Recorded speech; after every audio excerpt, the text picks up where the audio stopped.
Recording in progress.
Honorable members, good morning.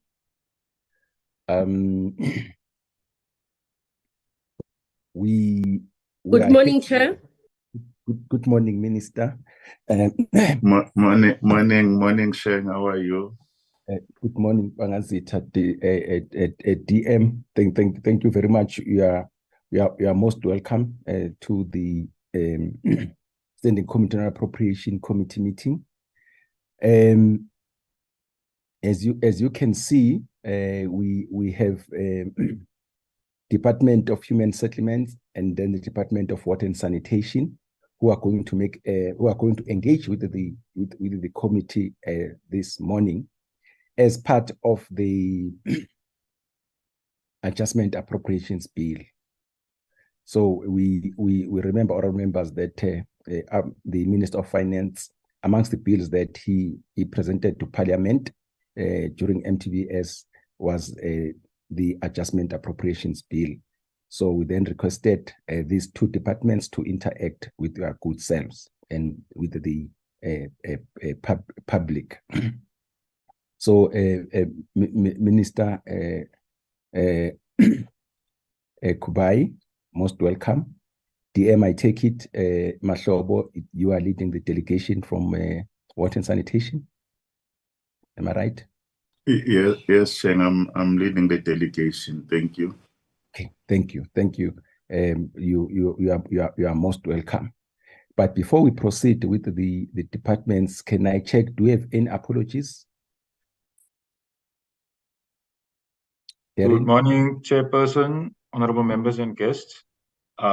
We received two apologies from Mr. Kwankwa and Mr. Sarupen. Furthermore, we received an apology from the Minister of Water and Sanitation, who is attending the Portfolio Committee on Water and Sanitation's meeting. Thank you, Chair. Okay.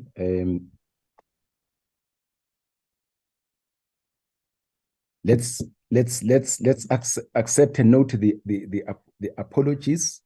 And hi, Honorable Sheikh.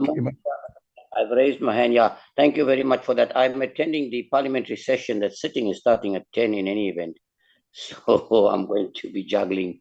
But my apologies for that, Chairperson. Yeah, we know you are very good at multitasking, Honorable Sheikh Imam. We'll note that, as long as we also have got half of you in the meeting. We'll appreciate that. Right. I think what we'll do, Minister DM, we'll start with Water and Sanitation and have your presentation, and then after that ask the Minister Kubai, Human Settlements, to also come up with their presentations. We have decided. Yes. Sorry for interrupting you so rudely. Chair, the Department of Water and Sanitation did request that we should start with human settlements. Oh, okay. I did send with that request, Chair. Yeah, okay. No, that's fine. Honorable Minister, human settlements will start with you and your department. make your presentation, and after that, Darren, do we then engage with the human settlements before we allow water and sanitation? I think we should do that because that's the request which was made, because they've got another engagement. So DM, Minister, will allow you to come in with your presentations, and then after that, I'll allow members to ask questions. DM will only come to you, apologies for that, once we are done with human settlements, because they indicated that they have got another engagement. Okay, can we live with that? It's agreed to, Chair. Thank you so much. Thank you so much, DM. Honorable Minister, please, you are most welcome. Usitshele kwenzakalani ngezindlu nangokuhlala.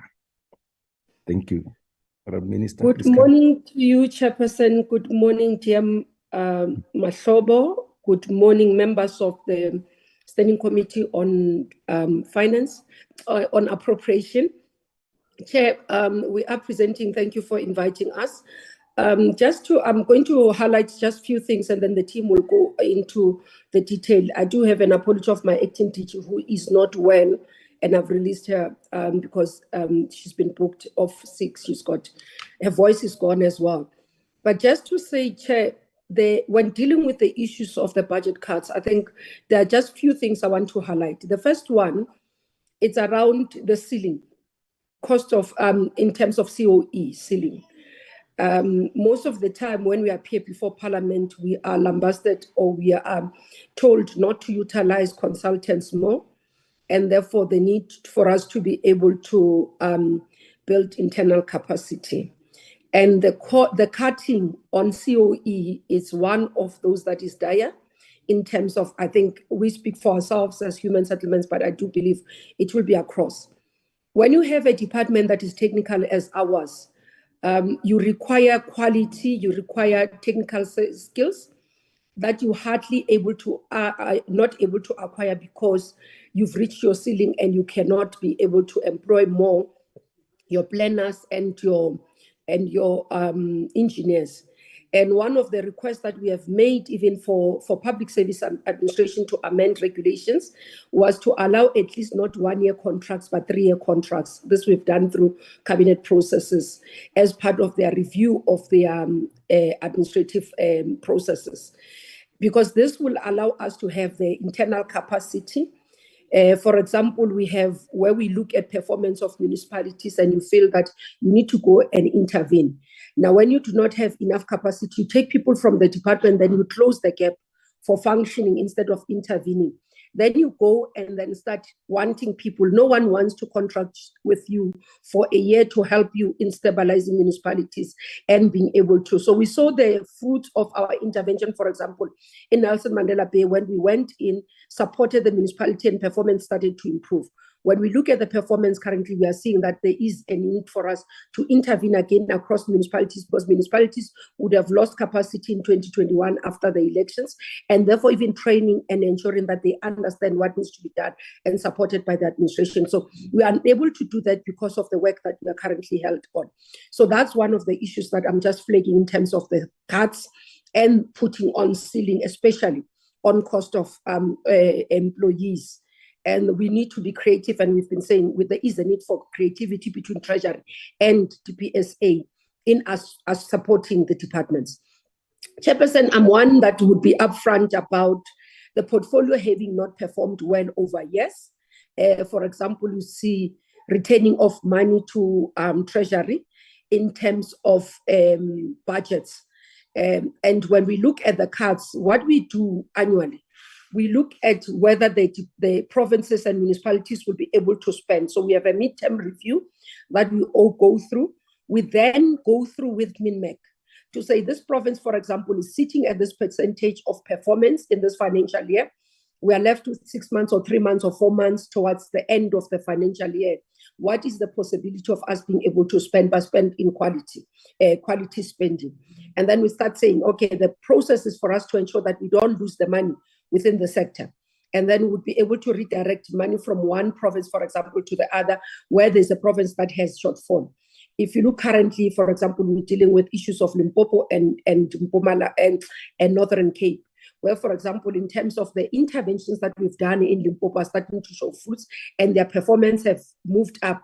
And therefore, with currently, they're going to have a gap or have to stall the rate that they're moving if we're not able to redirect money from non-performing provinces to them. So we're still able to deliver houses holistically and deliver our services and products holistically in the province, where in the country, when we move money around within the sector and within the portfolio. What we feel as a most unfortunate part is when the money goes to the revenue. One of my issues that I have an issue with Treasury is where we would go into an area, analyze, Chair, and say this is what we believe that should be done in that particular municipality or province. But Treasury would defy us or do contrary to what we are saying. An example is in Mangaung. We understood that we are going to lose the money as a sector. It will not be rolled over. And then we wanted to utilize the money somewhere else, which would have assisted, for example, wanted to redirect the money into the 16 informal settlements that did not have basic services in Western Cape and expand on the services and also into other performing projects. They refused, they directed the money, and we knew that where they were directing money to, it was not going to be utilized. And we have lost the money now in the Mangaung Metro. So we do have instances where we differ with Treasury in how they do, and we've requested a review of our grant system so that there is tighter control. But also from our side, we do believe that the conditions of the grant and how we are implementing the grant system does allow us to perform better. The other area that, because we are doing, as I conclude, the other area that we are concluding on is what we are doing in terms of the work we are doing on policy review, which will result in us being able to shift some of how we do things, because that's what they said to us: go change your policy so that you can change how you do. The current system of business plans by provinces, and then they have an APP. So a province will have a business plan that they submit to the minister, we sign it off and say this is what is going to be implemented. But the tool for parliament in legislatures will be APP. So the monitoring then is two tools that are being utilized, which we do believe that distracts provinces and it creates a lot of administrative work. So with a review of the policy 2023 white paper, policy 2023 that we are currently in consultation with, we're hoping to start implementing it in the 1st of April 2024, and also the request to the team so that we can review the business model. We've asked our technical MINMEC to look at it so that we can respond better and have tools that can assist us. So I thought those things should give you a framework, Chair, of the context we operate at as human settlements and some of the weaknesses that we've been able to identify and what we are going to do about it as the team and as the sector, and from our side as Minister and MINMEC in terms of where we have identified gaps and performance areas. I'll hand over to my CFO because it's more financial issues, Lucy Bella, who will lead in terms of the presentation. I'm joined by both herself and Corporate Services DDG, who will be part of the discussion. We felt that these are the two key people who would assist us in making sure that we are able to provide the necessary explanations and what is happening. Chair, through you, I'll hand over to Lucy Bella to present. Thank you, Honorable Minister. Let me show face just to introduce myself. Honorable Chairperson, Honorable Minister, Deputy Minister, members of the committee, colleagues, good morning. I will be taking the committee through the presentation from Human Settlements. I don't know who's sharing. Maybe I should share from my side. Erin? Is there somebody sharing the screen, the presentation? Just a second. Share. Yes, Thank you.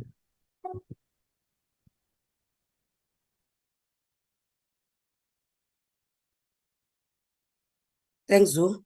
So, Honorable Chairperson and members of the committee, basically what we did, we looked at the letter and then we tried to align our presentation based on what the contents of the letter was saying.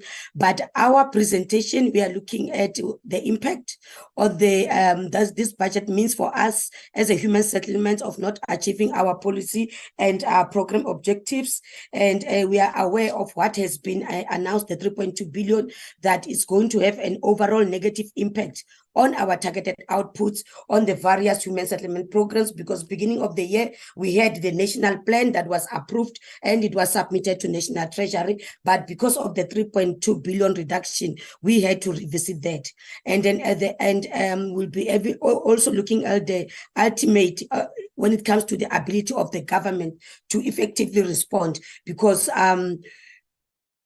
as a human settlement, we are more service delivery driven. So our service delivery priorities are negatively impacted, and as well as the 11,478 housing projects, given the quantum, this will be taken into account on the budget reduction, because what we included on the subsidy quantum, it was also, we are taking into account a new item that, because we know of what has been happening in the country, that all our subsidy houses that we bring, they need to be inclusive of a solar. So given the budget cuts, we are going to forfeit 11,478 new housing opportunities that were going to be delivered this year. So this is the appropriation and the budget structure of the Department of Human Settlements, and the cut, it cut across all the programs. So our provincial conditional grants, they are cut by 2.1 billion, which constitute 11.3%. And then our local government, which is the grants that we transfer to our metropolitan municipalities, it has been cut by 6.54%. And the departmental operational grant is 160. And included in the departmental operational grant is the transfers to our entities. So the below portion, it gives us the 5 programs. Administration has been cut by 15 million.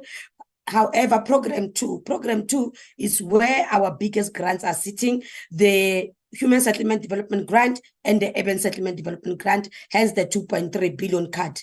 Then the informal settlements is where both our 2 informal settlements upgrading partnership grants reside in program 3, has been cut by 828. The rental and social housing was cut by 47 million, and then the affordable housing was cut by 26. So this constitutes the 3.2. The next slide is going to give us the details. So I'm going to start with the 1 grant, and I've looked at the research paper. As I'm presenting, I'll be responding to some of the questions that are on the research paper that has been put on the invite. So on the Human Settlement Development Grant, this is the grant that we are transferring to the provinces. So we were requested by National Treasury that we need to cut it by 1.7 billion. So what we did, we had a MINMEC around September. We looked at the performance because we did not want to use one size fits all. Our criteria that we used for the cut was to look, it was performance based. So what we did, we looked at the performance of the provinces for the 6 months. So all the provinces that were sitting below 40%, they are the ones that were impacted by the cut, and all the provinces that were sitting above 50%, as of the 30th of September, they were not cut. Because when you look at Limpopo, Mpumalanga, and Northern Cape, we did not cut because at that particular point in time, we can see that even now, Limpopo province, they are spending their grant. As we speak now, they are sitting at 95%. So they are left with 5 months. With 5% to expend until end of the financial year. When you look at Limpopo, at Mpumalanga province, they're sitting at 67%. When you look at Northern Cape, they're sitting at 83%.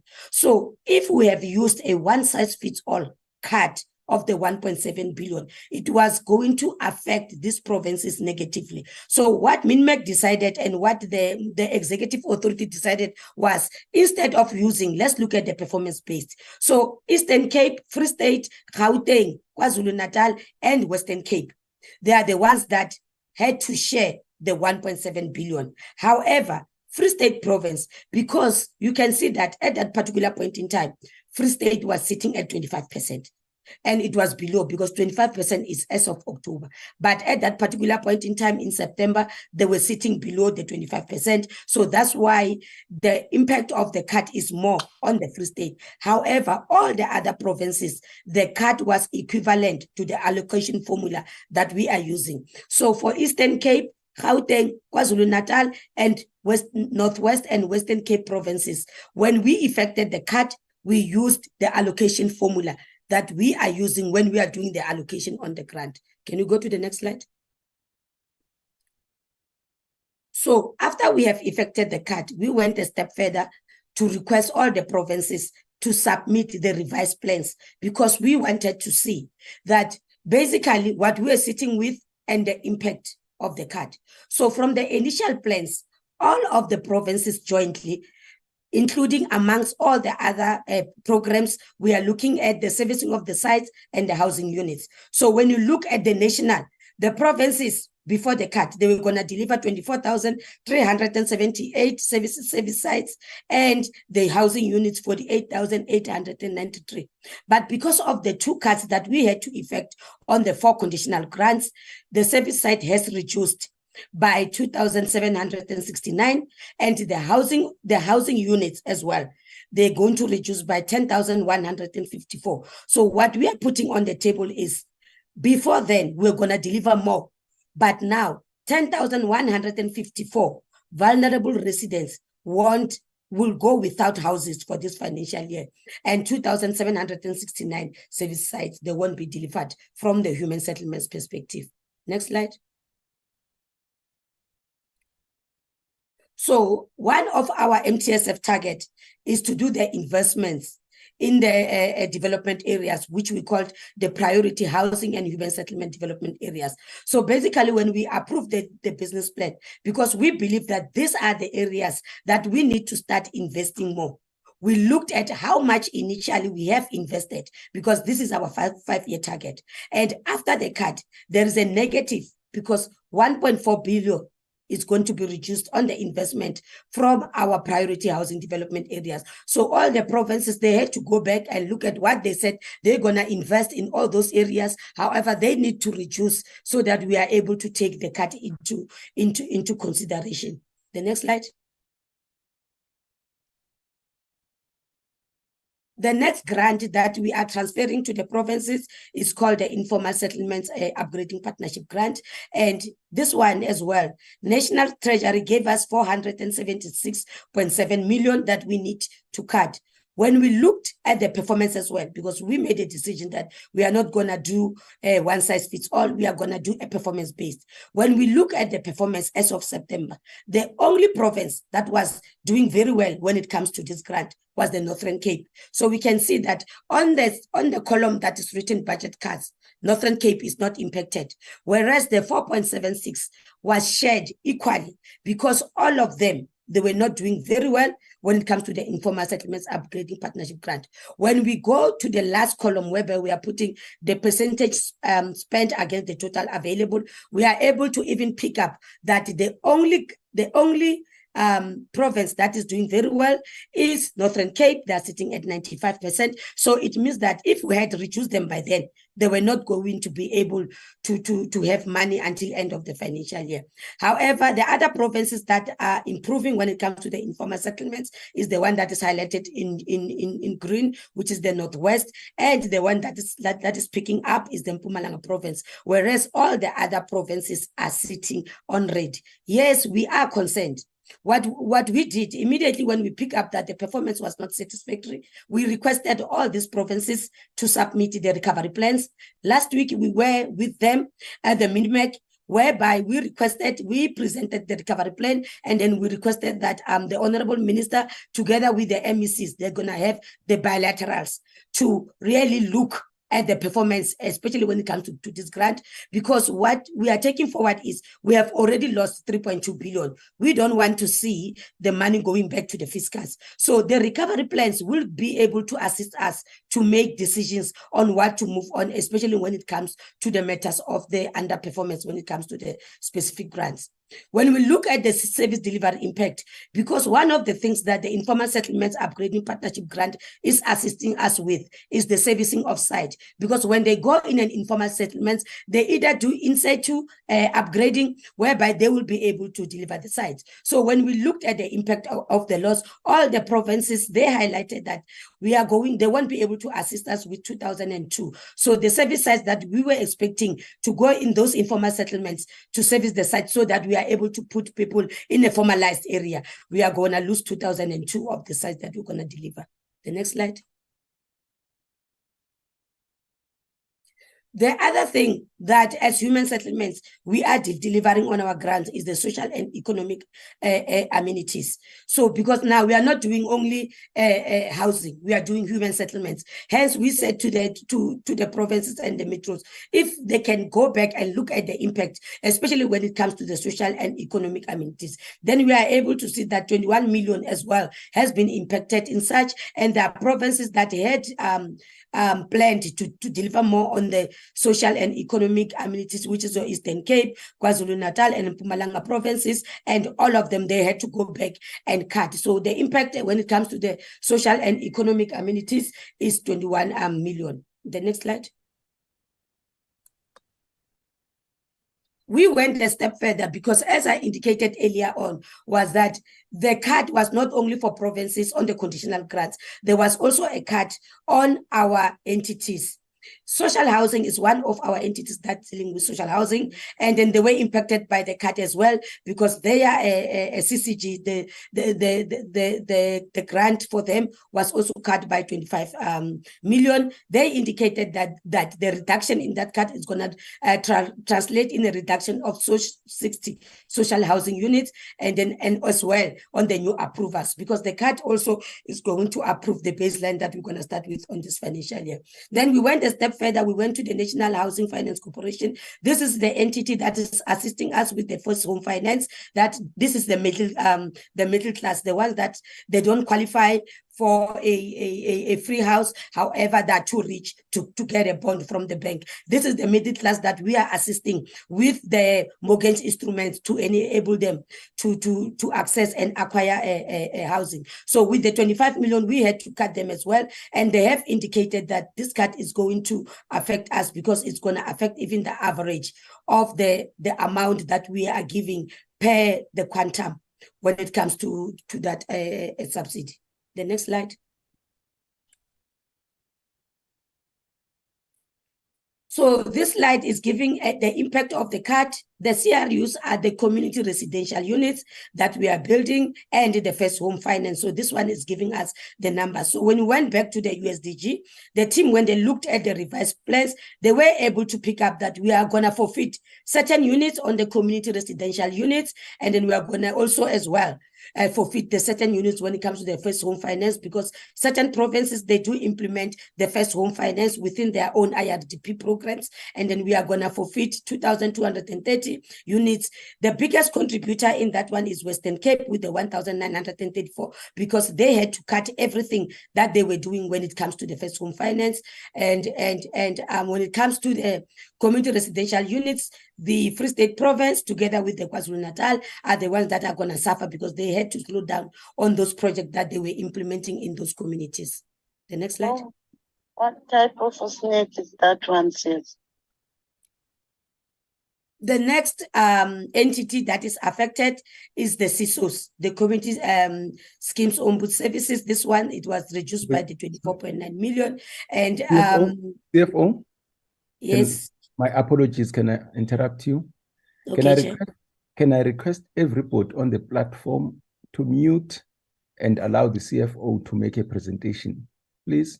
Thank you. Continue. Thank you, Chairperson. The challenge that the Community Schemes Ombudsman is sitting with here is they were receiving 24.9 million from the fiscus. So we had to take it back as part of the budget cuts. But 2 weeks ago, we received a letter from National Treasury that they need even to surrender their surplus. So if National Treasury proceeds with the surrendering of the surplus from the CISOs, it means that this is going to have a negative impact on the business of the CISOs, because they surrendered the 24.9 million, hoping that National Treasury would allow them to keep the surplus. So these are some of the discussions that we are having with National Treasury. We had a meeting with them last week so that we can request them to reconsider, because we have already taken 24.9 million. We requested National Treasury to reconsider taking even the surplus, because when they take the surplus, it means it's going to be closed shop for one of our entity. And this entity is the one that we were thinking that by now is self-sustainable. Next slide.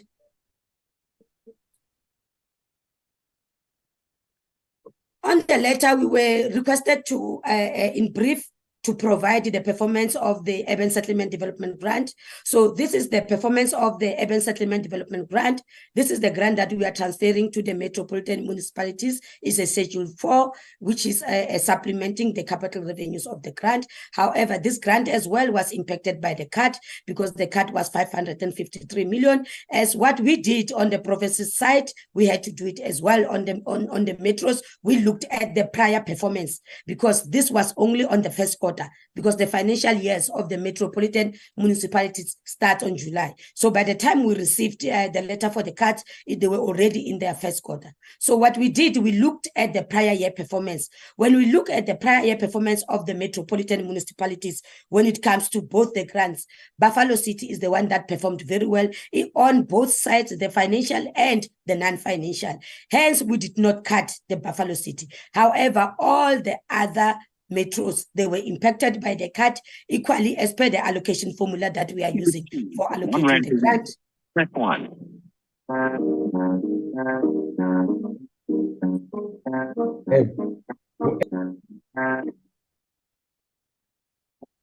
Can you please switch off your music and allow us to continue with the presentation? Please. Okay, please proceed. Thank you. I don't understand. Thank you, Chairperson. Thank you, Chairperson. So when we looked at the performance of the municipalities, this is month 4. October is there on the 4th month, and we can see that Buffalo City was already sitting at 25.9%, and then eThekwini is sitting at 26%. However, all the other metros are sitting below 20%, and we have highlighted them in yellow. We had a lengthy discussion at our MINMEC. We agreed that we'll wait because what the metro said, they said that they have just started the year, they have just closed. They're still busy with their audits. We should give the month of November. So we agreed with them. We are giving them the month of November to improve on their performance. And after the month of November, we will be able to come back and look at the performance, start with the recovery plans, because we don't want to be losing money after losing the 553 million. The next slide. Chairperson, the next few slides is giving us the non-financial information that we are getting from our metropolitan municipalities. So on the performance for the 4 months under review, we are able to see that on their own, the metros are also doing the servicing of the sites and then as well as the title deeds. We can go on the next slide. The next slide, Chairperson, is giving us the number of the new water connections that the metros are using the USDG on.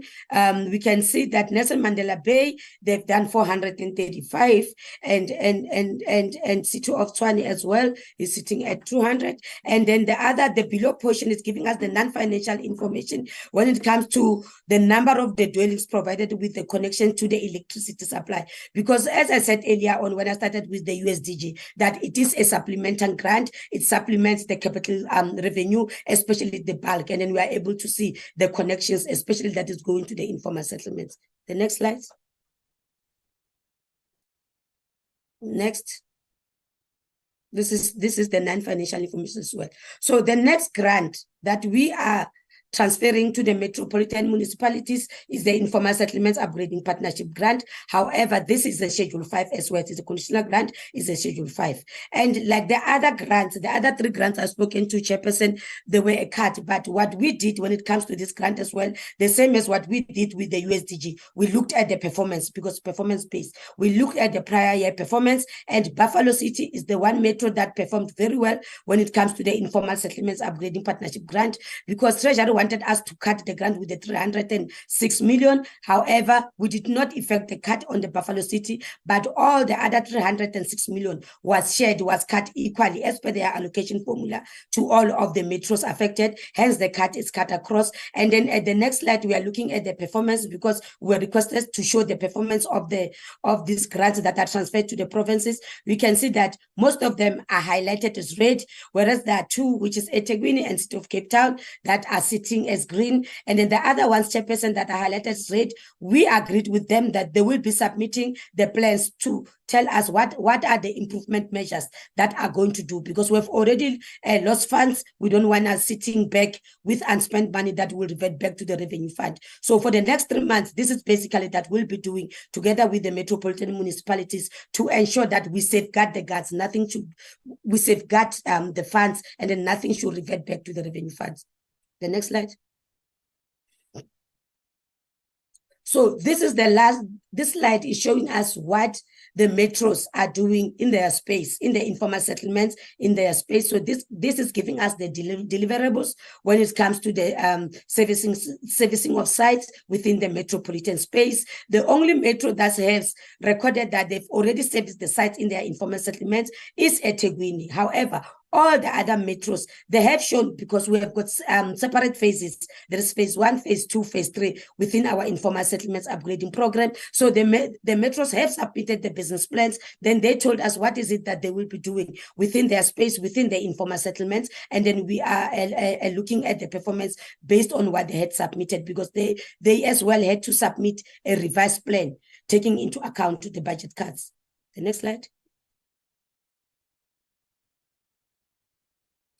Chairperson, this slide is giving us the MTSF implications, because we know that basically we had a number that we were working with, and when we came up with our MTSF targets, we never know that we'll be sitting around here at this point in time, whereby 3.2 billion would have gone back to the fiscus. So this slide is giving us the shortfall that we will be sitting with when it comes to all our MTSF targets. We've got the number of the BNG houses, the servicing of sites, the households that receive financial assistance, and the units through first home finance. I spoke about it as well. And then the residential units, especially the one in the PDAs, I've spoken about the impact when it comes to our priority development areas. I've also spoken about our community residential units and the title deeds as well. So this slides is what I've spoken to earlier on, but now is giving us the overall impact when it comes to our meeting of our 5-year MTSF. The next slide. Chairperson, the budget cuts, they have a major detrimental impact when it comes to the residents of this country, especially the most vulnerable, because what we do, we are doing for the most vulnerable, and they're the ones that are feeling the heat. The realization and the consolidation and the special change will be impacted by spending less, because what we thought we will do, we were looking at the priority development areas, because those are our economic hubs. But with the reduction of the I also hope so, Minister, but you can say hope so, ask them. No, but Darren, can you please mute whoever is talking and not supposed to be talking? Can you please mute from your side? Thank you. Chairperson, point 3 and point 4 is what the minister has spoken about it, and I won't go back into that. Let's go to the next slide. The next slide, we requested to talk about the current policy interventions that we are doing. Chairperson, beginning of this financial year, we have revised our subsidy quantum, because the service providers and the developers, they were complaining about the quantum that we had. We have increased it by 29.7%, and there are certain items, as we said earlier on, the solar, that we are now including the solar when it comes to our subsidy housing. And then what we did as a department as well, we've done the allocation policy, because what we have been saying as human settlements, we said we needed to start prioritizing the most vulnerable. We need to start prioritizing the elderly. So we have that allocation formula that is on draft and is on different structures. And then that allocation formula is prioritizing the most vulnerable groups. Chair, we have approved the norms and standard for the IPT. We know that every time when we go, the brick and mortar is now an old model that we've been doing. There is a new model that they call the IPT. And we are told that with this new innovative building technology, you can build a house in 2 days. And then this is what we are approving as human settlements, because we want to chip into that space. If it will help us to build a house in 2 days, Chair, we have approved the norms and standard so that we can proceed and stop with the old way of doing business. We have also looked at the special housing needs policy that has been approved, and then we are working with this one together with the Department of Social Development.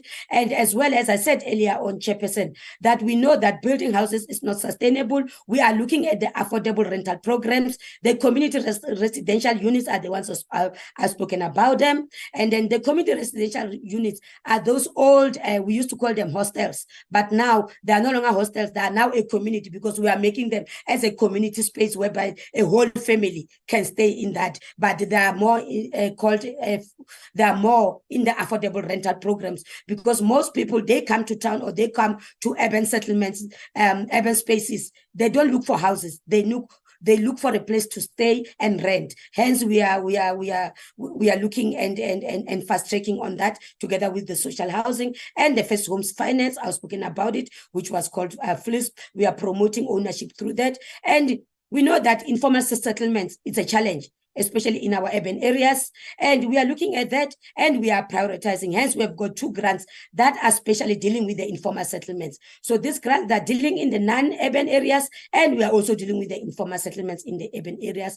And on the conclusion, Chairperson, we are, as a department, busy revising our white paper, and it's also on the different structures for approval, and we are hoping that it is going to transfer into Human Settlements Act. Chairperson, having said that, I think I've come to the end of the submission. Thank you so much.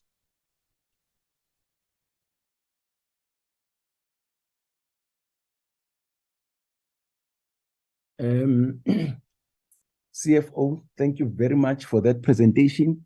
Honorable Minister, thank you for the presentation. Honorable members, you know how we do it. Let me get indications of people who would like to have to ask questions or comment on the presentation. Honorable members.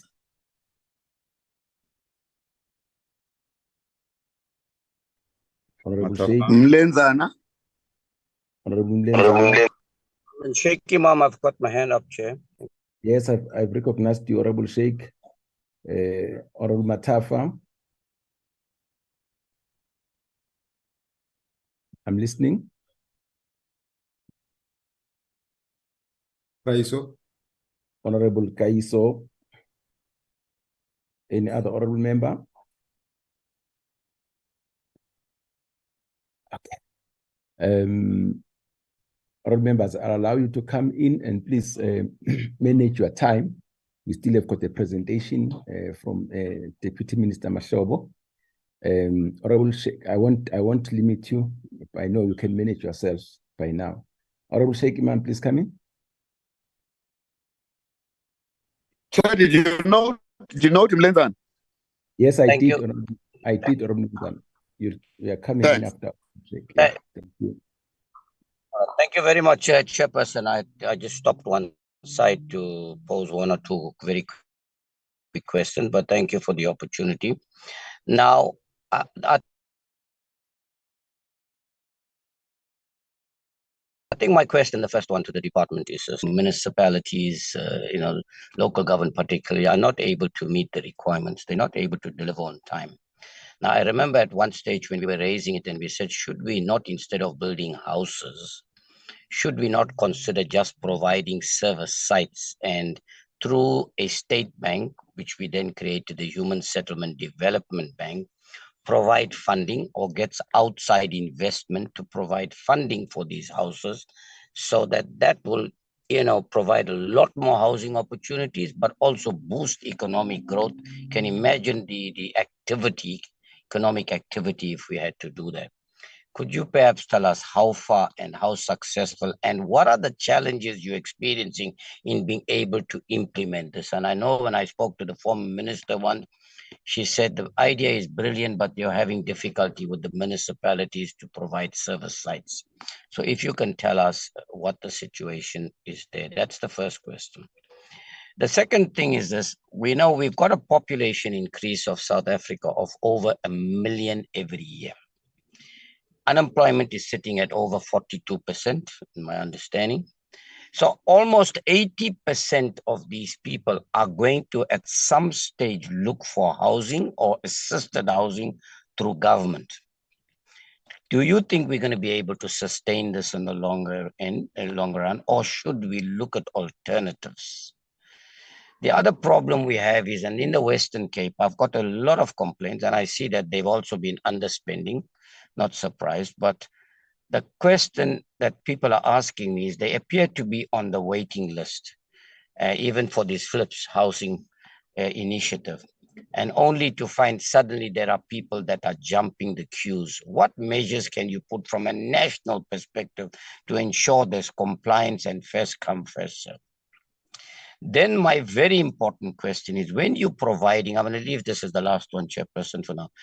The very important question is, you're providing houses, RDP houses and things to people.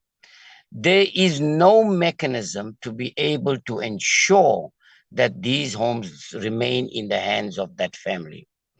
Now, because people are vulnerable, they don't have jobs, people are selling these houses for 10,000, 20,000, 40,000, going back into the informal sector, you know, and then applying for houses through other members and things.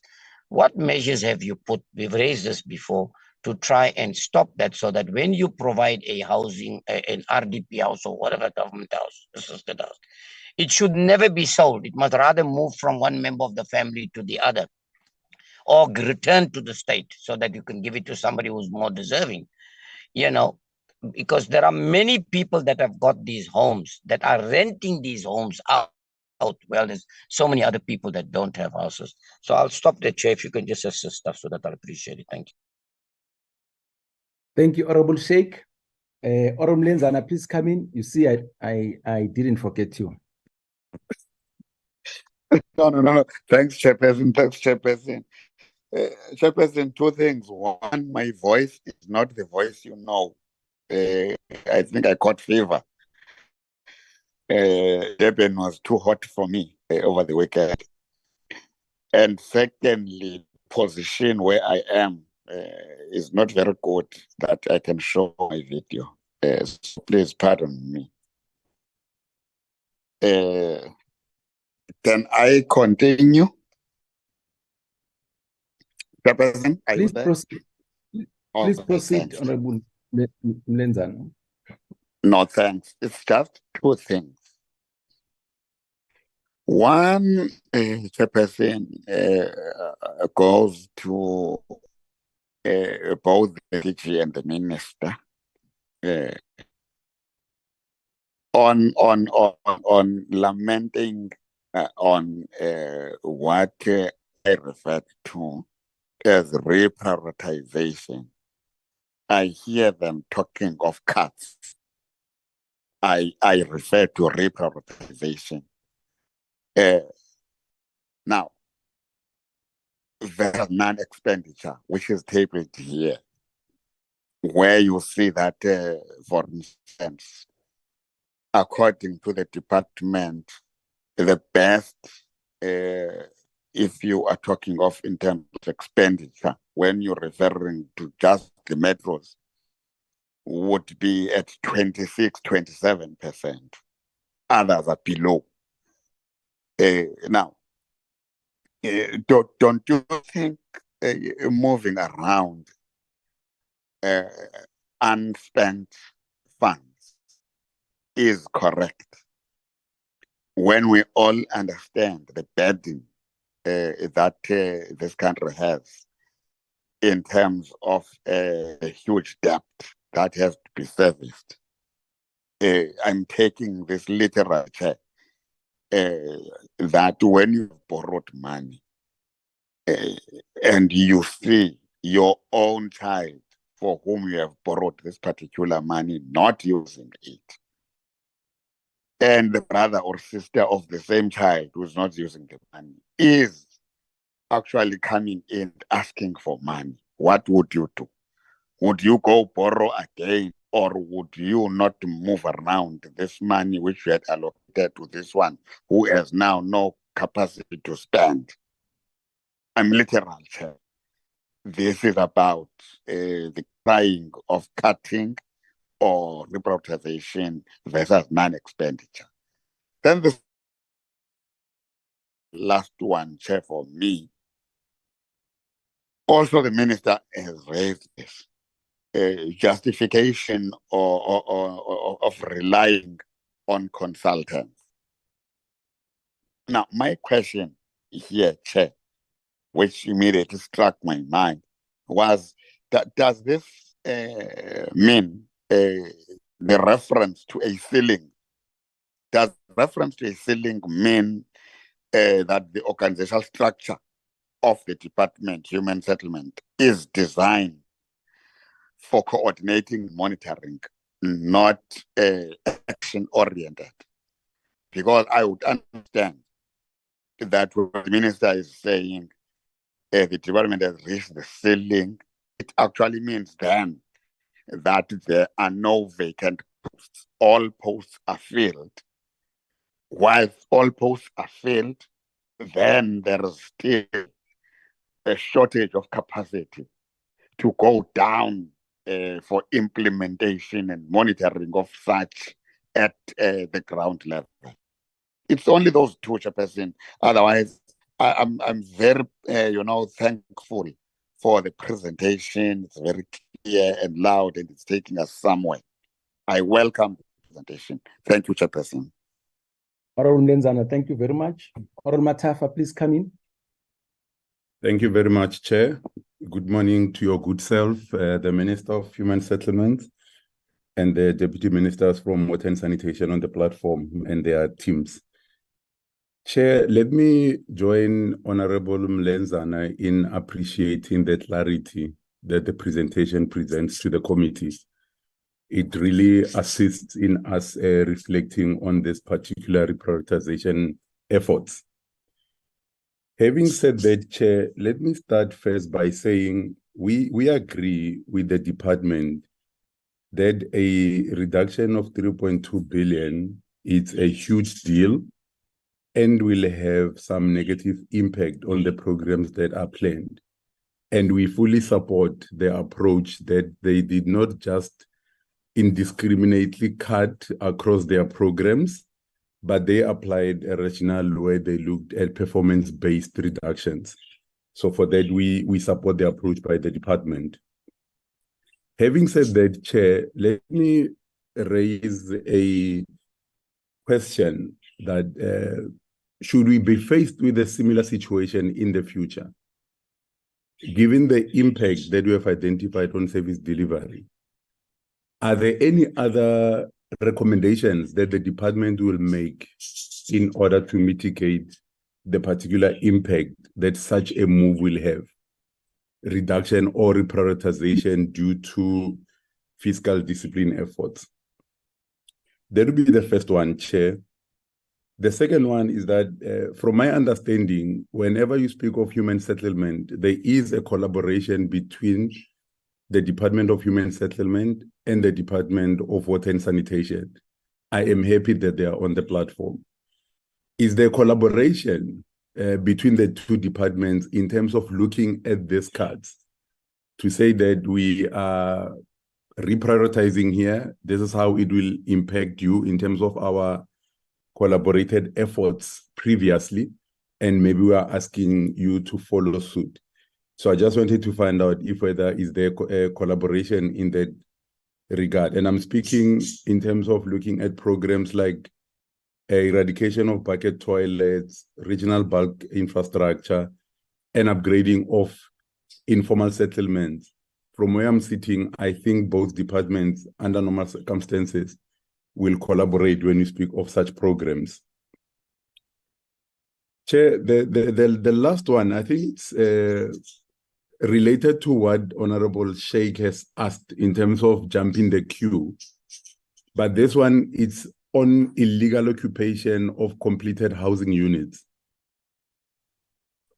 The first units that come to mind, I know, are the provincial competency, particularly in Gauteng. But I suspect the situation obtains across the country, where when units are completed, not allocated fast enough, illegals come in and invade that particular space.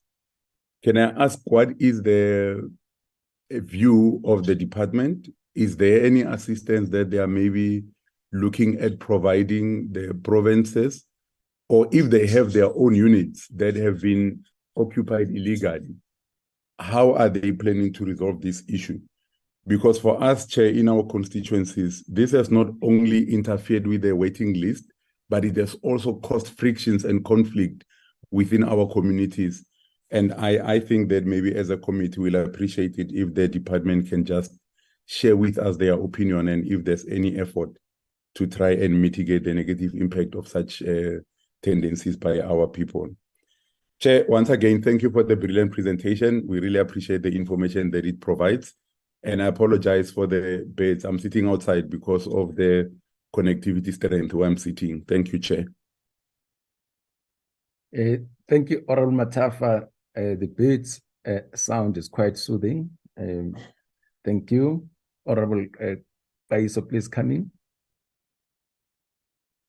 Thank you very much, Chair, and the birds that are singing outside. Let me also... How nice is the Yeah, no, thank you very much. And if Honorable Kaiso maybe can switch off the video, we can hear him. Yeah. I wanted to do that, Honorable Minister. Honorable Kaiso. Yeah, can you please switch off? Yes, let me switch off my video, Chair. Chair, I've got just few areas to zoom in, and my colleagues have covered me on other areas. Chair, maybe it was for good reason that we have the department. I also want to agree with the Minister on the issue that the department also has a history of challenges itself, which are so historical, and perhaps some of the challenges that are still being characterized are of historical nature in the department itself, but however, after the presentation, which was all about how the whole aspect of budget has been reprioritized to an extent that now it has actually touched on the service for the poor in different manners. Now, it's so unfortunate that now we're to the very aspect which we wanted to, address in as far as availability of housing for our poor people in a form of grants which were not being utilized, effectively, has resulted in treasury, or has resulted in a way that budget was reprioritized and the grants were then shifted for other specific purposes, or to fill up other specific purposes. So it's very much unfortunate, because it's dealing with the issue of housing, availability of sites, and other services is part of dealing with the poverty and inequality at the same time. So it obviously speaks to the area that now, unfortunately, like I'm saying, the poor would not benefit in that regard. So now I'm even more worried. I'm not sure whether Treasury is here, that Treasury went to bully the department into submission over Mangaung and took over a sizable portion of budget. If I'm interpreting the minister quite correctly, correct me. But I think it's not acceptable that Treasury should go and just bully without the engagement of the ministry around such situation. So if it was to be my word, was that now Treasury was supposed to return that money that they bullied the department over Mangaung Metro. Not because I'm coming from Mangaung Metro, but I'm just raising a principle here. So maybe it will be proper that after this meeting, Honorable Chair, that that discussion, which was so discomfortable from the department, need to be taken forward again, such that Treasury, if its Treasury is here, must then tell us how did it come that it should, reach that situation where it bullied the department and without engagement and scooping up a certain budget and redirect it outside, the political scope. What could have happened in that situation? Maybe if Treasury is here, I hope Treasury is here, will explain to us. So that there should be engagement with the department and Treasury over other, areas which are critical in as far as, cooperation between Treasury and the department. Even if there are difficult circumstances, but it doesn't mean,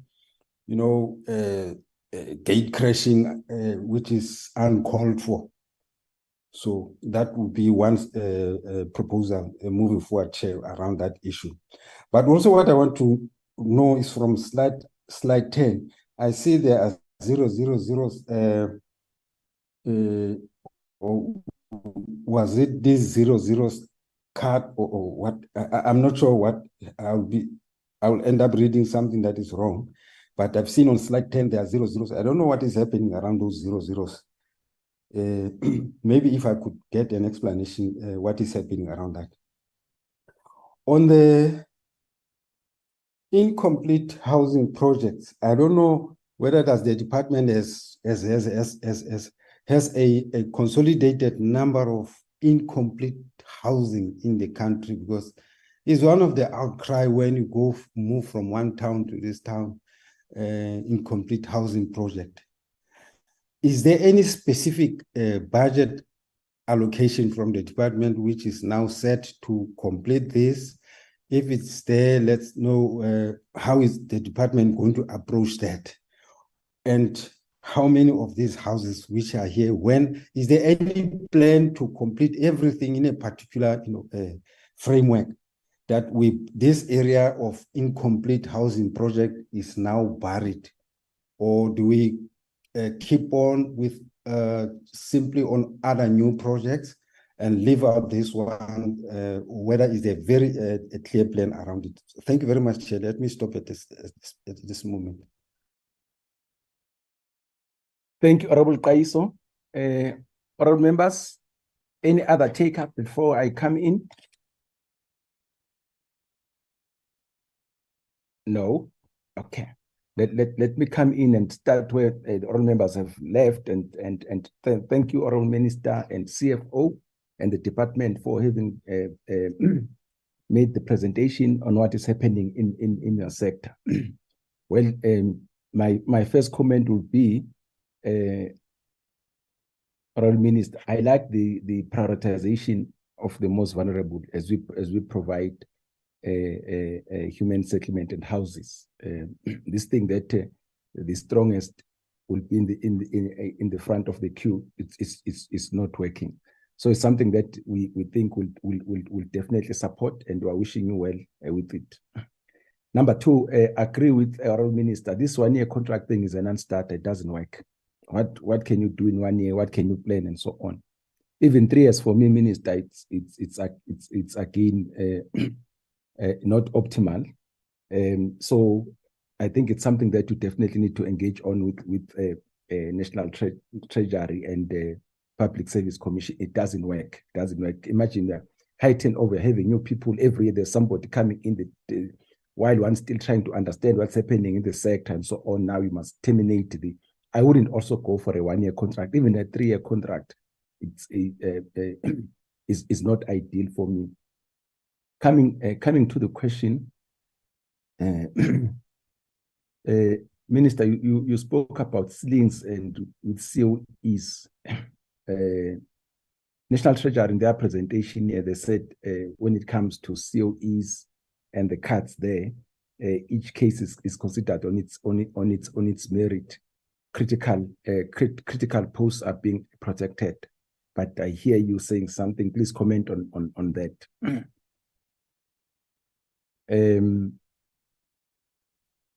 your agencies, for instance, your Social Housing Regulatory Authority and the NHFC. Just want to get a feeling how are they performing? Yeah, so that you get the full picture of the sector.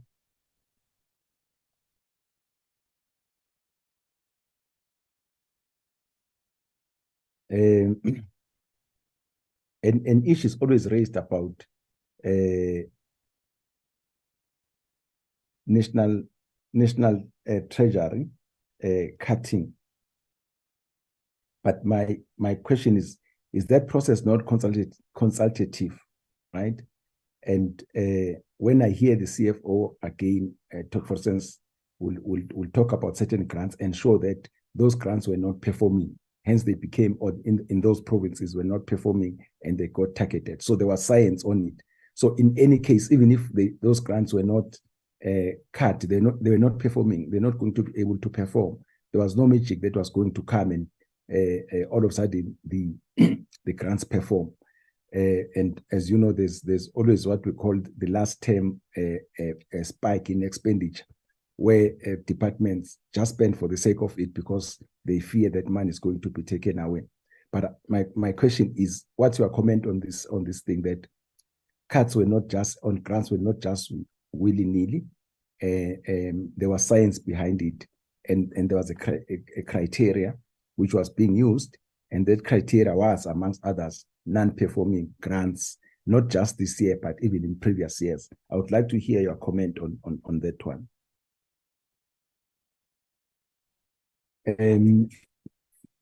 For me, Minister, CFO, these budget cuts, we all know where they come from, that there was under collection of revenue because of the non-performing economy.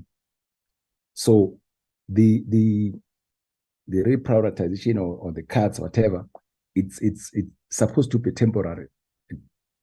So what's going to take us out of this temporary mode? It's to grow the economy. So my question is, what are we doing as the department to ensure that we are growing this economy?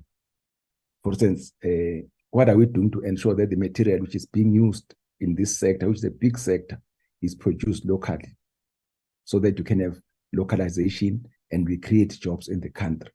Remember, everything that we import, it's negative to the economy, but even more important, it's like we are exporting jobs. What are the concrete things that we are doing to make sure that we try and all be part of this ERRP? I saw in your presentation, in the slide there, you do have ERRP, but what are these things that we are doing to, for instance, to ensure that what we procure there is being manufactured in the country? How do we promote that so that we can create jobs and we have got localization?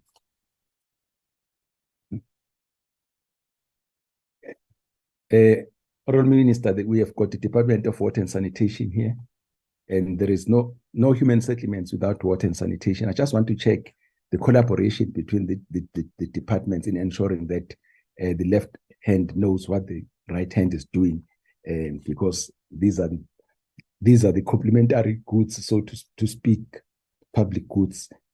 The collaboration, working together, any challenges, not just at national, but even at the provincial level and at the local government. Thank you so much, Minister. Back to you. You'll decide which ones you take and which ones you refer to your team. Thank you so much.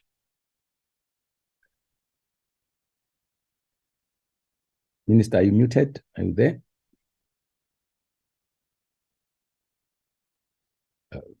Check. Human settlements, is the minister still there? Yes, I'm here, Chair. Please come in. Okay. Yes, thank you very much. Chairperson, just to start appreciating members' inputs, let me just ask my CFO to quickly deal with other issues, and then I'm going to come in quite a number of issues that I would have to come and respond to as I close the response. CFO? Thanks, Honorable Minister. I will deal with the easy one. I will start from the chairperson. Chairperson, the process, what happened this year is we were told about the budget cuts. the overall figure, we were not consulted on. We got a letter, we got our E&E. Our E&E is the estimate of the national expenditure. CFO, your line, just restart. Your line got cut. Oh, apologies, Honorable Minister. I will start with the chairperson's question regarding whether the process was consultative, whether it was fair. So basically what actually happened was for this financial year, we knew about the budget cuts because Treasury told us that they will need to cut us in here, but we didn't know the figure. Then we received an E&E with a cut. So basically what they did, they went and gave us one figure, 1.7 billion for the provincial grants, the human settlement development grants. They gave us one overall figure for the urban settlement development grant and so on and so on. Then what they said to us was decide on how this cut is going to be. That's when we started to have several meetings with National Treasury, because what National Treasury had in mind, because we allocate our grants based on a formula, they thought that when we do the cuts, we are going to use the formula. Because the first time we made a first submission, we were less, I think we did 2.8 billion, because we looked at and then they came back to us, they said, no. Where do you expect us to get the difference from? As human settlement sector, you need to give us 3.2 billion. It was non-negotiable because they came with the figure. What we had to do was to now come up with a criteria on how are we going to share amongst provinces, national, and our entities. So that's what we basically did. So our starting point was to look, because for the Human Settlement Development Grant, they wanted 1.8 billion, 1.7 billion. So what we did was to say, okay, if we use the formula, there are those provinces that are doing very well. There are those provinces that didn't do very well in the prior years. So we agreed as a department that we are going to use performance-based to effect the cut. We had a meeting with National Treasury because they wanted us to take them through. We took them through our criteria, and then they did agree on the criteria because we had evidence. We looked at the prior year performances. We looked at the in-year performances. When it comes to the metropolitan municipalities, we looked at the prior year performances, and then we looked at the in-year performances, and then we agreed. So we were left with the cut on the operational budget and transfers. Now, they wanted 160 million. Now, the difficulty was within the operational budget, we've got the transfers to the entities. So we had a meeting with the entities to ask them if they can contribute towards the 160, because if it meant that as national department, we take 160 from our goods and services, we were not going to be functioning as in now, because we were going to close shop, because it was taking half of our operational budget back to the fiscals. So we had to call in our entities.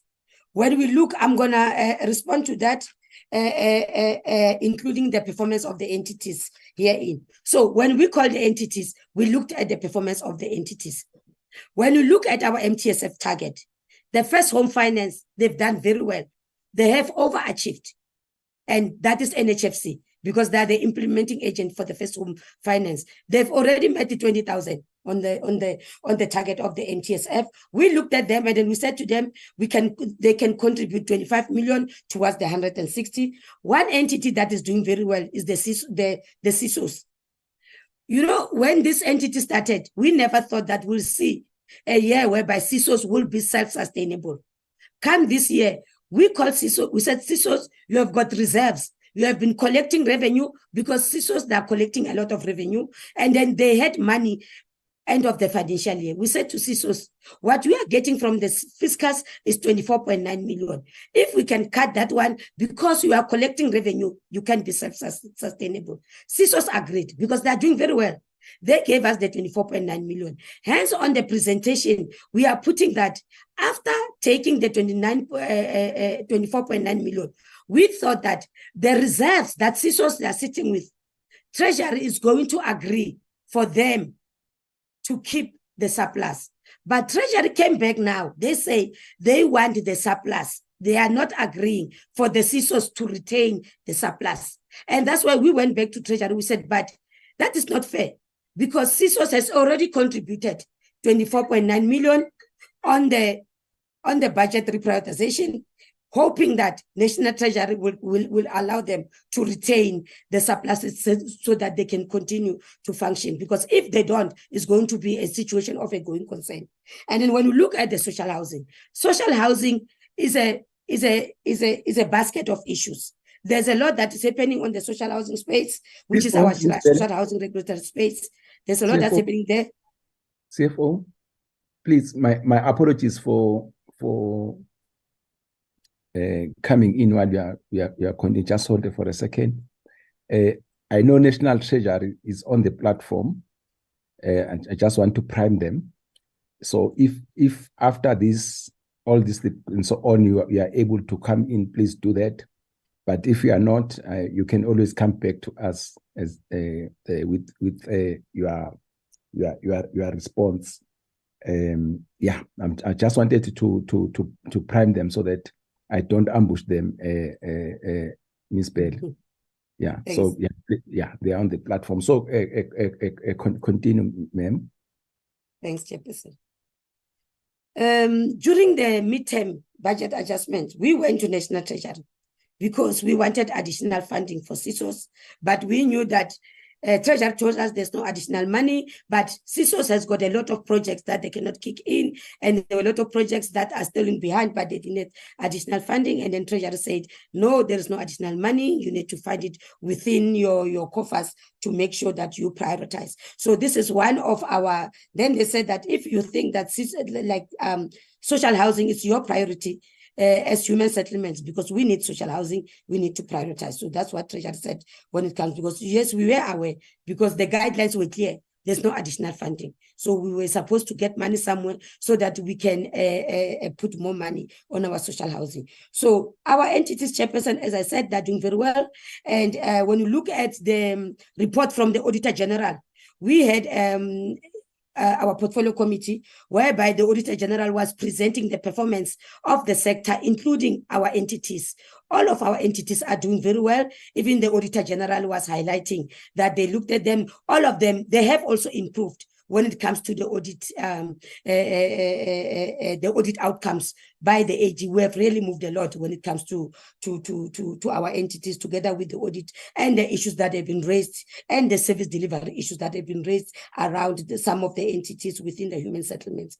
I'm going to jump the policy issues. Honorable Minister will deal with them. I'll go to the prioritization with what Honorable Mhlezana said. I agree. Moving funds is the best option. However, it's not easy to move funds, because when we move funds, when we go to the portfolio committee usually will be asking us, when you are moving funds, what about the beneficiaries that are still in that province? What about those residents? Because now people, when you move funds from Gauteng to Free State, it means that the people in Gauteng are suffering. They're not getting the service delivered. So what we usually do is moving funds is the last option. Yes, it is the best option, but there is a lot that we are doing before we can start moving funds from the spending provinces or the spending metros to the non-spending. Because by reallocating or moving funds is because we don't want to be closing the year with unspent funds, because the unspent funds are subject to the rollover processes. And most of the time, there is a lot when it comes to the MFA. When it comes to the rollover and the MFMA, it's a bit complicated. Because I'll give one example. There was unspent funds that were sitting with City of Tshwane. City of Tshwane lost close to 200 million for the financial year that has just ended, back to the National Treasury. The reason being, they did not submit the pre-audited annual financial statements. Then the MMC comes in and says to Minister, I had an issue whereby I requested the Auditor General to give me the time before I can submit. Auditor General granted me the time, extension on submitting the AFS. And then National Treasury comes in and say, but you didn't submit on the 31st of August. We are not approving your rollover. So these are the kind of things. Hence, I'm saying that when we move funds, is when we start looking at those kind of things so that by end of the financial year, we are not sitting with a lot of unspent funds, because unspent funds are subject to certain sections in the Act, and other than that, they will revert back to the revenue. But before we move funds, we look at those provinces and metros that have got the capacity to absorb additional fund, and they've got projects. Because when we move funds, we don't change our annual plan. Because what we will be forfeiting from the city of Tshwane, for example, we expect it to be delivered in the city of Joburg. If we are moving Tshwane, if we are moving money from Tshwane to Johannesburg, the same as in the provinces. If we are moving and spend money from Free State to Gauteng province, we are not changing our plan, because we are saying we are taking 50 million from Free State province. We are expecting Gauteng province to give us those units that we are forfeiting from the other provinces. So yes, as a sector, when it comes to the time like now, around December, January, this is the time that, as I was presenting earlier on, and the color coding was to show that we are not doing very well as a sector, because we are red, and we are acknowledging that we are not doing very well. And the Honorable Minister, in her opening remarks, she did allude to it, that we are not doing very well. There are pockets, that those other provinces and metros that are performing very well, there are those other ones that are struggling. So even if we are going into the metro space, we offer capacity.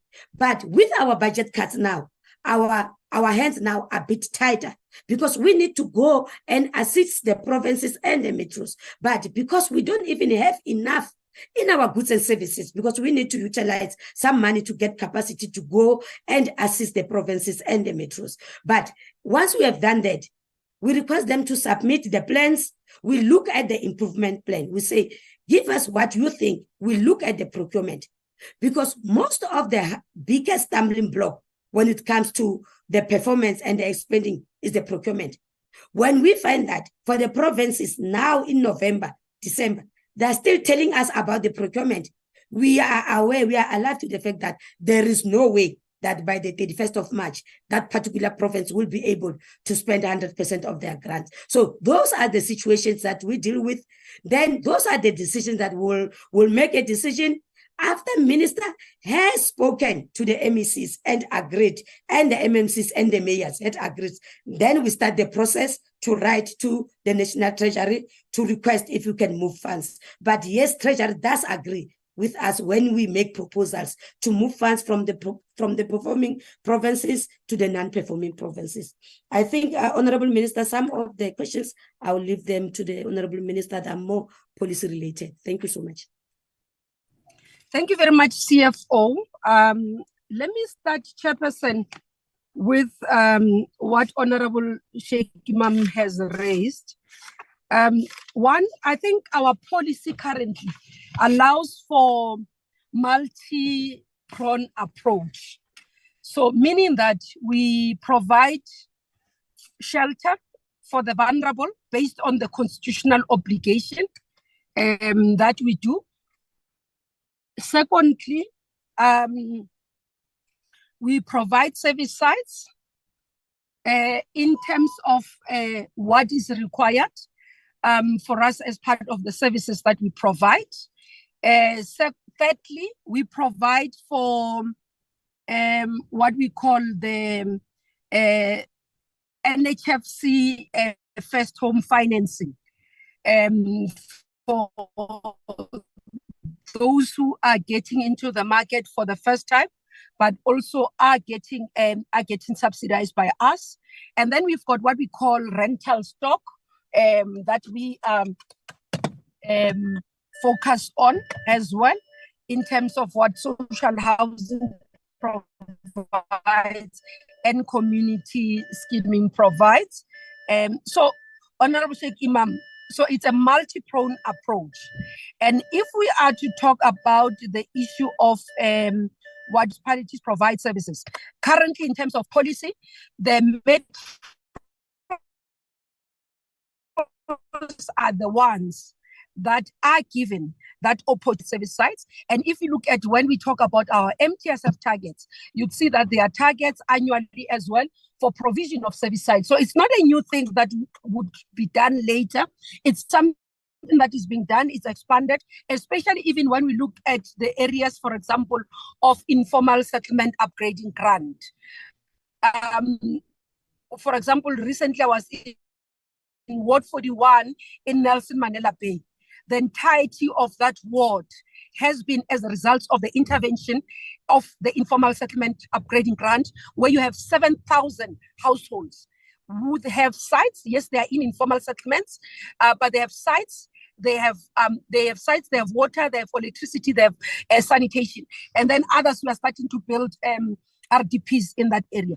But that service is what we have. So there are quite a number across the country when you look at what we are providing in terms of informal settlement upgrading grant. And you're saying to us, looking at 80% of the population will end up needing this, is this sustainable? It is sustainable if it goes on to the multi-pronged approach, where we say the vulnerable have to be protected based on constitutional obligations. Those who are in the middle, missing middle, that needs government intervention and support should continue. And those who are able to provide for themselves can continue to provide for themselves. And if you look at urban areas and what we call intermediate cities or secondary cities as well, you see that there's a growth in terms of rental stock that we are providing and supporting. We've got to continue as government to do this because government, its in nature, is developmental and interventionist in approach. If you leave holistically all this to private sector, it will not be able to respond to the demands and the needs of South Africans, who majority continue to be the working class. So that's why the approach of government remains critical and important for us to pursue and shouldn't be abandoned. Then you talk about the issue of waiting list and those who jump. We have decided as the department that we want to implement what we call a digitization of our system. We currently have HSS and we also have a beneficiary list. I can say upfront, Honorable Sheikh Imam and Chairperson and members, I've said publicly, the system is not transparent, is not allowing accountability, and is not free from manipulation. And that's why we want to change the system. We started a process, and then CITA said to us, we are not allowed by law to do directly as the department, and therefore we needed them to do the process. We are currently in conversation with them. We are not seeing eye to eye because what they are giving us as timeframes is what we do not think is acceptable, especially in the IT environment, where today, with the AI and all this advancement of fourth industrial revolution, they are giving us lead time, which is longer. And also we've been saying to them, there are products in the market that can be adjusted, and they can just, because all you need to put the product is on the security platform to protect government information. But for the product itself to be adjusted, is available in the market. We've searched in the market, there are quite a number, they just need eye tweaking there and there. And they will be efficient, where, for example, can allow us automatically to reprioritize or put in the top a person with disability, immediately they apply, put in the top a senior citizen, so that you don't have a 30-year-old getting an RDP while a 76-year-old is waiting. So those are some of the things that we want to do. And we are hoping maybe before the end of this year, we should have an agreement with CITA so that they can be able to allow us to proceed with what we want to do, intention to try and get our system platform. Want to do like you do with Electoral Commission, Chair, where you can just simply punch a number and then it tells you you applied, you were approved, and you have been allocated a house in this site, or you have applied, you do not qualify for the following reason. And those are some of the things that we want going forward. The last point raised by Honorable Sheikh Imam around the issue of selling of houses. We do this through advocacy. I think it's raised as well by Honorable Matafa. It's through advocacy that we can be able to deal with some of these things. Chair, you can't stop them. Currently, policy says after 8 years, the person can sell. Normally they will have to give us the first right of refusal, but they do not do that. And it's some of the things that we are trying to address with our policy review, Chairperson. Honorable Mlenzana raised the issue of can we justify non-spending when money has been borrowed? We definitely can't justify that, Honorable Mlenzana. And that's why what we do actively as the portfolio is constantly monitoring quarterly, actually bi-monthly. The department presents to MINMEC performance of the provinces and performance of the municipalities, both in terms of targets and in spending. Then secondly, in that, when we come to midterm, as the CFO was saying, then we look to say, okay, this one is not performing, to protect that money does not get wasted, sits in accounts, but service is needed. What we've got to acknowledge is that this is one of the critical service delivery portfolio that at least 60% of the people who are unhappy about on the communities are because of this. So that's where we are. And that's why we are trying to ensure that we spend. So we have mechanism to make sure that we spend. We can tell you anytime, like, and we ask them individually. I mean, we sat in the last week in MINMEC, and we were asking each MEC to account. And we're asking each MMC from every municipality, what is the problem? That's why CFO can tell you that MMC of Tshwane, this is how he's responded. MMC of Nelson Mandela Bay, this is how they responded. And Minister of MEC for Limpopo would have presented the way. MEC for Western Cape would have said, because of the restructuring of their department, that's why there was a delay, recruitment and all those things. That's why they have not been able to. So we pay attention as national department, but we also play an active role in ensuring that we protect state funds, not only protect state funds, but we ensure quality spending with service delivery. Then we come to what Honorable Matafa is, or the issue of ceiling versus post field. What has happened is that, Chair, we had a list of critical posts that we needed to fill, that we had identified as the department based on the mandate and areas of non-performance or improvements that we wanted to see. One of the areas is around emergency housing and informal settlement upgrading. Now, what has happened is that when the cuts happened, or the reprioritization happened, then it meant that we needed to reduce the number of vacant posts that we needed to fill. For example, if you needed 3 chief directors who are planners, then you would have had to say, I'm going to get 1. So that's what we had to do as a department. So that's what it means. We're now filling the remainder of what we have money for. And we're not looking only on this financial year. We look at outer years as well in terms of allocation. You find that we might have enough money for this year to add 2 more posts. But when you look at the outer years, then you realize that those posts we will have no money for them. And therefore, then we withdraw them and not allocate money for them. Honorable Matafa, the issue of, I think others, CFO has answered, the illegal occupation, I have responded, is what we can do in advocacy and rely on law enforcement agencies to support us. And then on the issue of collaboration, I must say, on the cards, we've not had a bilateral with the Department of Water and Sanitation, just to look at that. I think it's a good suggestion. We'll look into it. Chairperson, I think CFO talked about the issue of SHRA and NHFC and our performance of the entities. Our entities previously were engulfed by governance issues that were not correct. We've closed that gap. We've appointed boards and we've also appointed senior executives. So there is accountability. Then there's an issue in terms of, so the performance is improving. The issue of each case on merit by Treasury, I don't think it's accurate on cost of employees, Chair. It's not correct. They have given us a cut. And then they said, out of that cut, then prioritize what you can fill and submit to public service.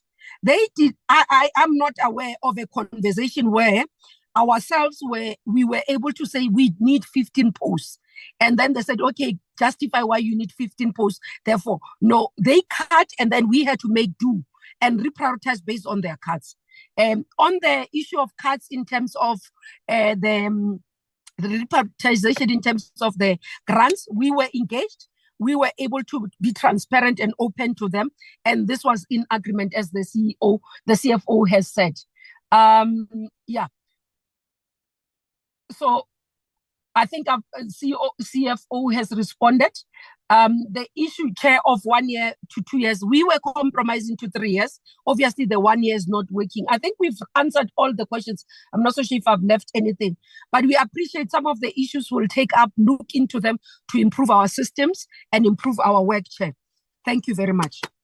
Thank you, Minister. Except the most important one, the contribution of the department to ERP and all the other things. Oh, okay. Chair, we do as a infrastructure portfolio, we do contribute, one, in terms of stimulating the economy. One of the issues that we have done as a department and portfolio, we have set aside. We have committed to 40% of our expenditure budget to women. And every bi-monthly, we monitor how the provinces are doing. Limpopo is doing well. They're sitting almost 100% of their expenditure is on women companies. Mpumalanga is also sitting well. Other provinces are not doing well, and we are pushing them to spend more on youth as well.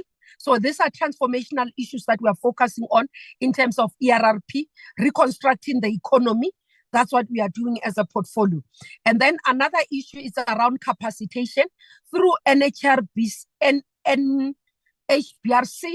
We are training, partnering with institutions of higher learning such as UNISA and GIPS to train women contractors so that we capacitate them, understanding that when you say you are going to set aside, you must have supported them to be available in the pool and in terms of that, but also around our own other portfolios that we are doing that, supporting SMMEs, development programs that we have, partnering with CIFA through NHBRC, CISOs and PPRA. Currently, we are working on transformational issues in PPRA to bring in principal agents so that we can support them and sustain them. The target is about 10,000 of them, of previously disadvantaged, so that they can participate in the mainstream economy of estate agents. Again, Chair, in terms of employment, job creation, we have potential temporary jobs that we contribute to. Through construction, we do contribute to temporary jobs, but also permanently with supporting, and in terms of our SMMEs and the companies that we support, we are able to contribute to the ERRP, but more infrastructure development in terms of even our social housing program, where we finance new developers and developers that are emerging, but also those who are needing support through NHFC as well. We do support in terms of development and contribution to our ERRP. Thank you very much, Chairperson. Honorable Minister and your team, thank you very much. The engagement is well appreciated. I'll then be requesting Honorable Mashobo, but before he comes in, as you are parting short, what's your view on SETA? Is it still relevant? Does it enhance service delivery or repeats it? Is it not a high time we revisit that? Because you are not the first department to speak about this. And I'll also be asking the same question to Honorable Mashobo. And Bangazito may just prepare the answer when you come in. Honorable Minister, parting short. No, thank you very much, Chair. We appreciate this engagement with yourselves in explaining what we do, because sometimes because you find that people have a misconception of what we do. And sometimes departments are pointed or painted that they are not doing monitoring, they're not doing their work, and therefore sometimes they need the interventions of your national treasuries in our work. I can assure you, Chair, that we are quite capable of doing our work oversight, but also providing direction and what needs to be done. And consistently, we do raise with our colleagues in National Treasury to allow us as policy departments to remain with policy, to remain giving direction in our sector, because we know better in what we need to do and what we need to achieve in our portfolio. The issue of SETA, Chair, is a challenge. We have started in Cabinet to review this. We've asked the Minister of Digital Communication and Digital Technologies to look at improvement of SETA. I think he will address both Parliament and the nation quite soon in how they intend to revamp. They've acknowledged the weaknesses there in what is happening in SETA, and we are hoping that as they do that, they will be able to provide efficient services for all of us. Thank you very much, Chair. Thank you, Minister. Thank you, CFO. Thank you, Team Human Settlements. We really appreciate your being here. and I think we managed to to do everything within the stipulated time. Honorable Deputy Minister Mashaba, Honorable, yes, Honorable Kaiso. Yes, sorry, Chair, to come in at this stage. I thought maybe in the middle of the discussion, you raised the issue of a treasury would come in, but then I think if there's time, I don't know when, perhaps we would come into other issues which were raised by the department, but it's like we no longer have time. I just wanted to remind Chair about that. Thank you. National Treasury, you want to say something? Or you want? NT, National Treasury. Okay. Darren, I think we need to send some of the things to them, some of the issues which are coming up here. Thanks, Honorable Kaiso. Let's it looks like they are not responding, Honorable Kaiso. Okay, let's get to the next department and allow Honorable Mashobo, Deputy Minister of Water and Sanitation. Chair, are we released from the meeting? Yes, Minister, yes, Minister, definitely. Thank you. Yeah. Thank you. Sure.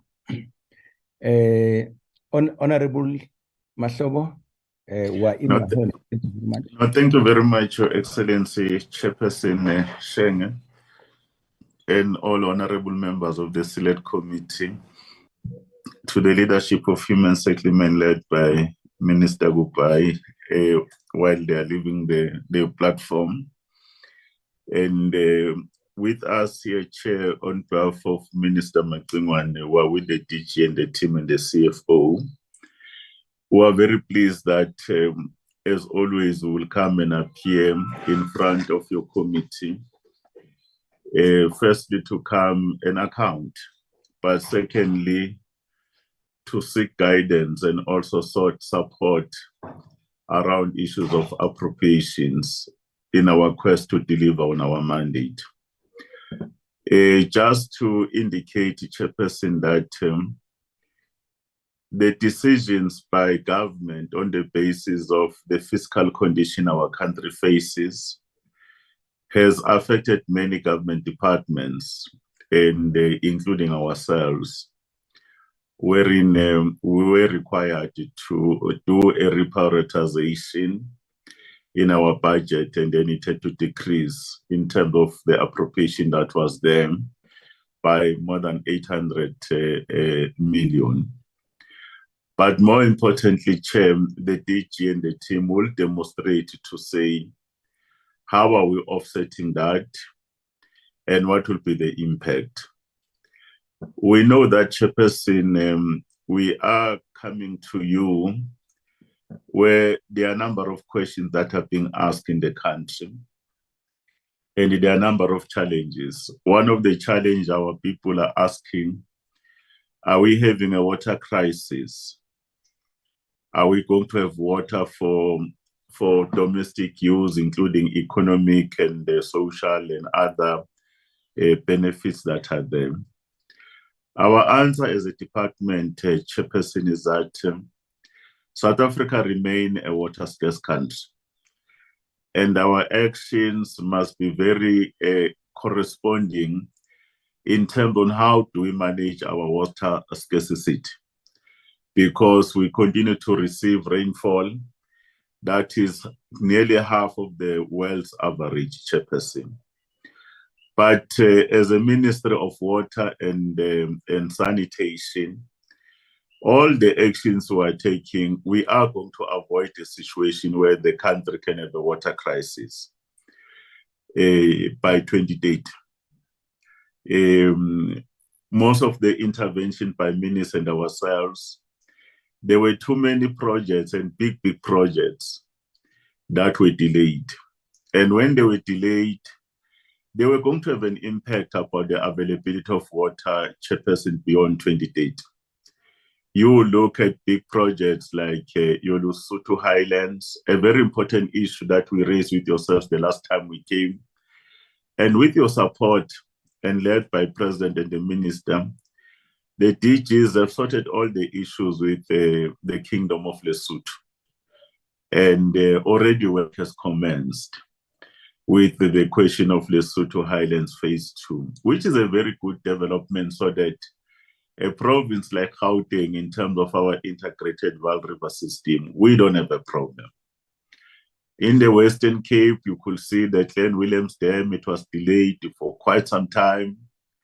It's back on the fold. Our teams are hard at work.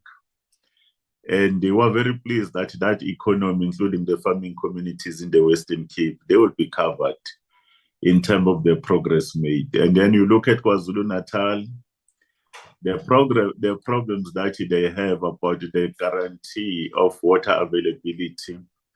You could see that Umkomazi water project that covers 5 districts, including eThekwini, is back online, Chairperson. It might have taken long to conclude the issues of agreements between ourselves and the necessary municipalities, so that our implementing agent, Umgeni, Uthukela Water Board, and TCTA, they're able to proceed. Those are some of the strides we're making, including Umzumvu, that they discussed it even before some of us were born. All the other outstanding issues and the decision around funding and when to start and where, working with National Treasury, we've resolved those particular issues, Chairperson. And those people of the Eastern Cape, especially in that escarpment, they too are human. They will have access to water, but water will bring other spin-offs that can generate other opportunities in terms of access to water, agriculture, and so forth. And you look at the people of Sikukune going to Pulukwane, going to Mkhalakwana, a very beautiful dam in Sikukune called the Diwab Dam, completed by our government. And in terms of the partnership model that the minister has introduced, in line with the president's decision of the social compact with business, we'll be able now, in terms of the Olifants management model, where we're working with Lebalelo Water Use Association, the mining community will contribute 50% and ourselves as government, so that we can cover this. The water will never leave those communities of Sikukune, including the Nebo Plateau. It goes to these areas of Pulukwane and then until Mkhalakwana to support. Those are the biggest intervention. Whether you go to Mpumalanga, you have your low scope issues that are being sorted. Umkanyagu, the chair, we've always spoken about it. The minister has intervened. Even on the weekend, the president was there. And you could see that Jozeni Dam, which is called Pongola Port now, all the necessary infrastructure is being attended to, and including the Mandlakazi scheme. We are bringing water to many of these particular areas. And we need to indicate it, and therefore, in terms of water security, Chairperson, we will not have problems. But then the department insists that we have to be able to look at question of water mix. In the water mix, we have to exploit groundwater, Chairperson. There are many other areas where groundwater will come in, and where even infrastructure is not there. It will assist a lot, and there's a lot of these other areas where groundwater is our potential, including now, because there's climate change, the aquifers can run dry, and we will do artificial recharging of these aquifers, Chairperson. But we are going to go big, Chairperson, on water mix. In other words, the issue of recycling, reuse, and reclamation is an important strategy. There is too much wastewater that goes back into our river system.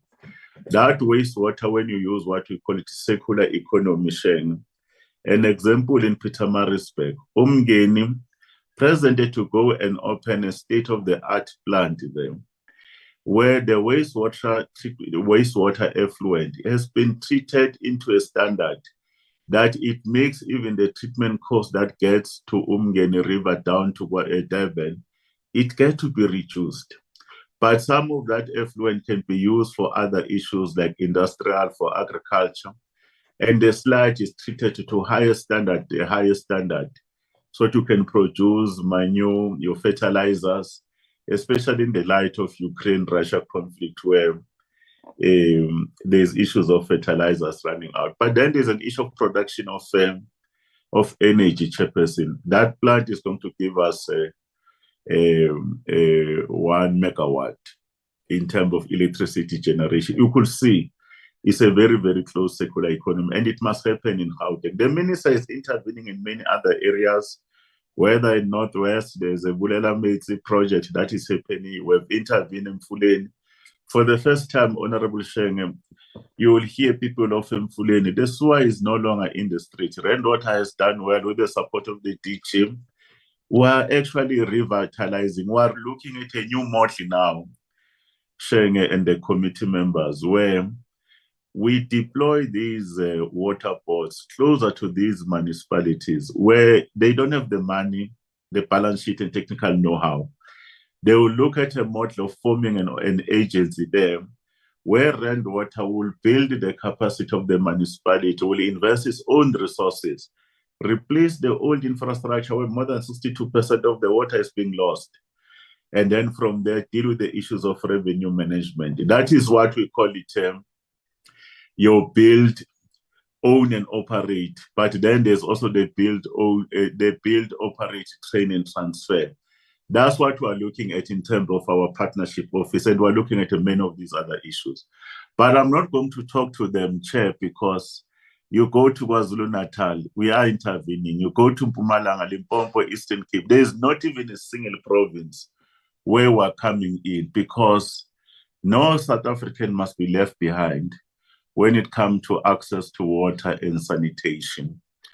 We've reintroduced our own tools just to check the issues of how water is managed in the country. The blue drop is back so that we can be able to ascertain whether the quality of the water that our people are exposed to use for various uses is very fit or not.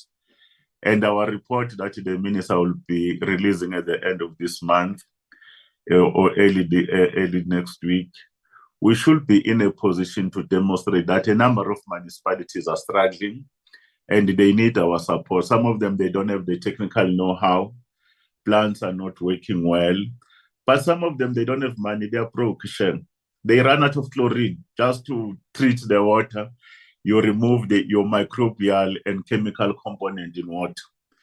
And then the green drop, the state of our wastewater systems, many municipalities, and not a single municipality has a situation where there is no sewer that is running in the street, irrespective of which political party runs it. There are communities that are exposed to inhumane conditions where sewer runs in the street.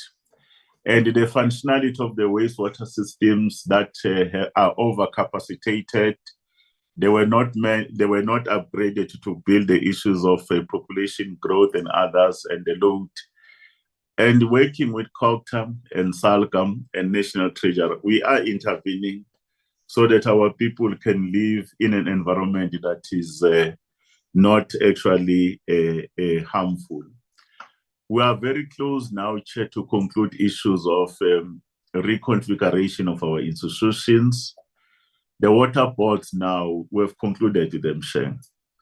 They cover wall-to-wall coverage. The rainwater covers Mpumalanga and Gauteng.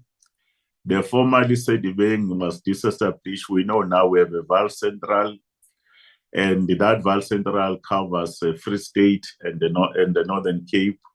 Mahalis covers the entire of Northwest. Umgeni Tugela covers the entire KZN, and then the Pele covers Limpopo, and the Overberg one, it covers beyond the Overberg Mountains. It now covers the entire Western Cape.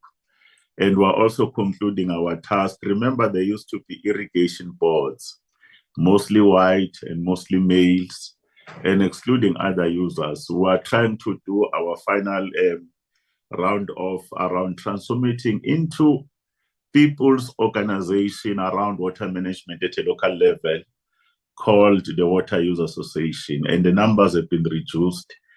And then the last two, Sheng, we are increasing our catchment management agencies. Now we are looking at Upongola Umzimkulu. We are looking at Val Orange. The boards are there. We are very pleased, and our institutions are working. Currently in Parliament, they are discussing the possibility of the National Water Resource Infrastructure Agency. We are being supported by Cabinet, and we need to have that agency. It's not a new entity. We are bringing together the capacity in TCTA and our construction unit so that independently this organization can go to the market, can be able to do our major infrastructure, manage, get the funding that is there. These are some of the things. And our department has stabilized, Chairperson, has stabilized on matters of our accrual, the turnaround plan on finances. We are very pleased. In as much as lately water is being politicized by other parties deliberately to try to get a leverage because it's a season around elections. But we will remain focused and steadfast. Where communities have problems, like in Gauteng, matters are being attended to in many parts of our country, and we're increasing our collaboration with local government and municipalities, and we're receiving a very good support. That will be my long introduction the last time we met, Chairperson, and there are other matters that we'll discuss depending on what the members look at. But on the basis on why we're called today, I will hand over to the Director General, Dr. Sean Phillips, and the CFO, that they take us through briefly on the presentation and the impact that has happened in terms of the adjustment appropriation bill that was presented by our Minister of Finance, and how as a department we are responding to those significant cuts that have been made. I thank you.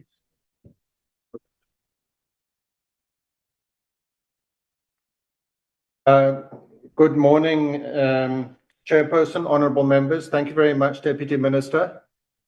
Let's go to the next slide, please. Chairperson, we were sent a letter dated the 17th of November, where we were asked to respond in our presentation to various questions. The way we've structured the presentation is to enable us to answer all the questions that were put in the letter. I'm going to be assisted in making the presentation in certain parts by the CFO, Frans Moachi, and also by our Chief Director for Regulation, Annette Muir, and also by the head of our water trading entity, Paul Nell. To start off, if we go to initially the introduction, I'm just going to add a few points to add to the introduction made by the Deputy Minister. What this slide and the next slide shows is just a summary of some of our key strategic priorities of the department, the National Department, and the progress that we've made with them. As honourable members will know, water has particular constitutional allocations of functions associated with it. Water services are constitutionally the responsibility of municipalities, whereas the National Department has responsibilities in terms of the National Water Act for national water resource planning and for regulation, including the issuing of water use licenses. And also in terms of the Water Services Act is responsible as the regulator of water services delivered by municipalities. One of our key strategic priorities has been to strengthen our regulatory role. And in that regard, there's been some suggestions that an independent water regulator should be established. But Minister Mkhunu has decided, at least as an interim measure, to establish an advisory regulator commission, which has been in place for over a year now, and which is playing a very useful role in helping us, assisting us as an advisory capacity to improve our regulatory functions. It is semi-independent in that it will be making its advices public. We have amended the Water Services, we have proposed amendments to the Water Services Act. A week or two ago, we published, after approval of Cabinet, the Water Services Amendment Bill for public comment. And after that period of public comment, we will then be going back to Cabinet to ask for Cabinet to approve that it be submitted to Parliament. The amendments in the Water Services Amendment Bill extend the powers of DWS as the regulator of our water services to give us similar powers that we have over water resources in terms of the National Water Act. And the amendments also strengthen the role of water services authorities as local regulators. And later in the presentation, we'll provide more detail in this regard. We'll also shortly be publishing revised norms and standards for water services under the Water Services Act. We are aware that we're not always consistent as DWS in terms of our regulatory actions. We have made it a priority for ourselves to make sure that all of our regional offices are consistent, so that if there's an offence committed in terms of the National Water Act, for example, pollution of water resources, we take regulatory actions consistently and timelessly whenever such instances occur. We have improved our turnaround times for water use licenses, and we're in the process of further improving them. And we've also taken measures to strengthen regulation of tailing dams. One of the measures that we've done recently in the context of the regulatory reforms which have taken place in the electricity sector is that earlier this year, we issued a request for applications for water use licenses to use water resources to generate electricity, for example, through hydropower and floating solar power. We received applications for water use licenses for 2,850 megawatts of power production, which is quite substantial. It's the equivalent of a middle-sized coal power station. And we're busy processing those applications. And they should be start being approved during the first few months of next year. We've also established a Water Partnerships Office together with the DBSA and SALGA to facilitate support to municipalities to enable an increase in private sector investment in water services and in areas where the private sector can get a return on investment, such as reducing non-revenue water and increasing water reuse. The Deputy Minister has covered our reconfiguration of the water boards. One of the key things that we're responsible for in terms of the National Water Act is to develop a raw water pricing strategy, which is put in place with the concurrence of the Minister of Finance. We've reviewed that and we'll be submitting that shortly to the Minister of Finance for his concurrence. As indicated by the Deputy Minister, the National Water Resource Infrastructure Agency Bill is currently before Parliament. That will, if and when passed, it will result in the establishment of the agency, which will amalgamate the TCTA, the water trading entity in the department, and the department staff for operation and maintenance of the national water resource infrastructure, such as the large dams. The main aim of creating the NWRA is to establish an entity with a substantial balance sheet and revenues associated with them, which will be able to borrow more money than the TCTA is currently able to borrow, because the TCTA doesn't have assets with revenue streams associated with it and can only borrow on the basis of explicit treasury guarantees. And then finally, it's an ongoing priority of ours to tackle corruption in the sector. We recently presented together with the SIU to SCOPA on the progress with SIU presented on all its investigations into past DWS tenders and contracts, and some of them under the water that were done under the water boards over the last decade or so. And then we also presented to SCOPA on how we've been collaborating with the SIU and how we've been implementing their referrals and recommendations. I think we can skip this slide. The Deputy Minister has covered that we reconfigured the water boards. There used to be 9 water boards. They're now 7, and we're in the final stages now of implementing this reconfiguration. But perhaps just to add, just for clarity, the reasons why they were reconfigured. There were some problems with the old configuration, such as that there were some areas which needed to be serviced by water boards which weren't serviced. There was some institutional confusion in that some areas were serviced by multiple water boards. And we also wanted to align the boundaries of the water boards better with provincial boundaries, partly because the water board's clients are municipalities, and its provincial governments play a key role in coordination with municipalities, and therefore it assists us with a management of the relationships between the water boards and the municipalities if the water boards' boundaries are aligned with provincial boundaries. And also we wanted to achieve better economies of scale. Perhaps just to emphasize here, the water boards actually provide a function which in terms of the constitution is a municipal function. They provide a water services function. In terms of the Water Services Act, the minister is able to put in place water boards to assist municipalities. So water boards are a support function to municipalities, and they assist municipalities with providing bulk municipal water services to achieve economies of scale. So for example, it's more efficient to have Rand Water provide the bulk water services in Gauteng than to have each of the Gauteng municipalities provide its own bulk water services. Next slide, please. Before getting into the detail, just a little bit more in terms of introduction, in terms of some of the key questions related to supply and demand, and this question as to whether we're going to run out of water as a country. Water is a very localized issue. It's not like electricity where there's a national electricity grid. Water supply and demand is very localized, and there isn't a national water grid. So water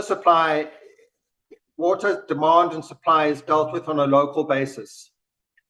Generally speaking, across the country, currently in terms of raw, untreated water, which we also call water resources, there's a balance between demand and supply, but there are localized deficits.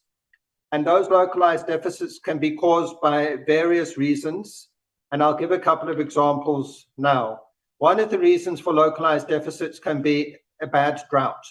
The reason why Cape Town almost went to day zero for water was because there was an unprecedented drought in the Cape Town area. Similarly, the water shortages that have been experienced in Nelson Mandela Bay in recent years have been caused by a 1 in 100 years or more drought that occurred in that particular area of the Eastern Cape. However, as indicated by the minister, there are other parts of the country which are not experiencing drought, but where there are raw water shortages. And the deputy minister mentioned two.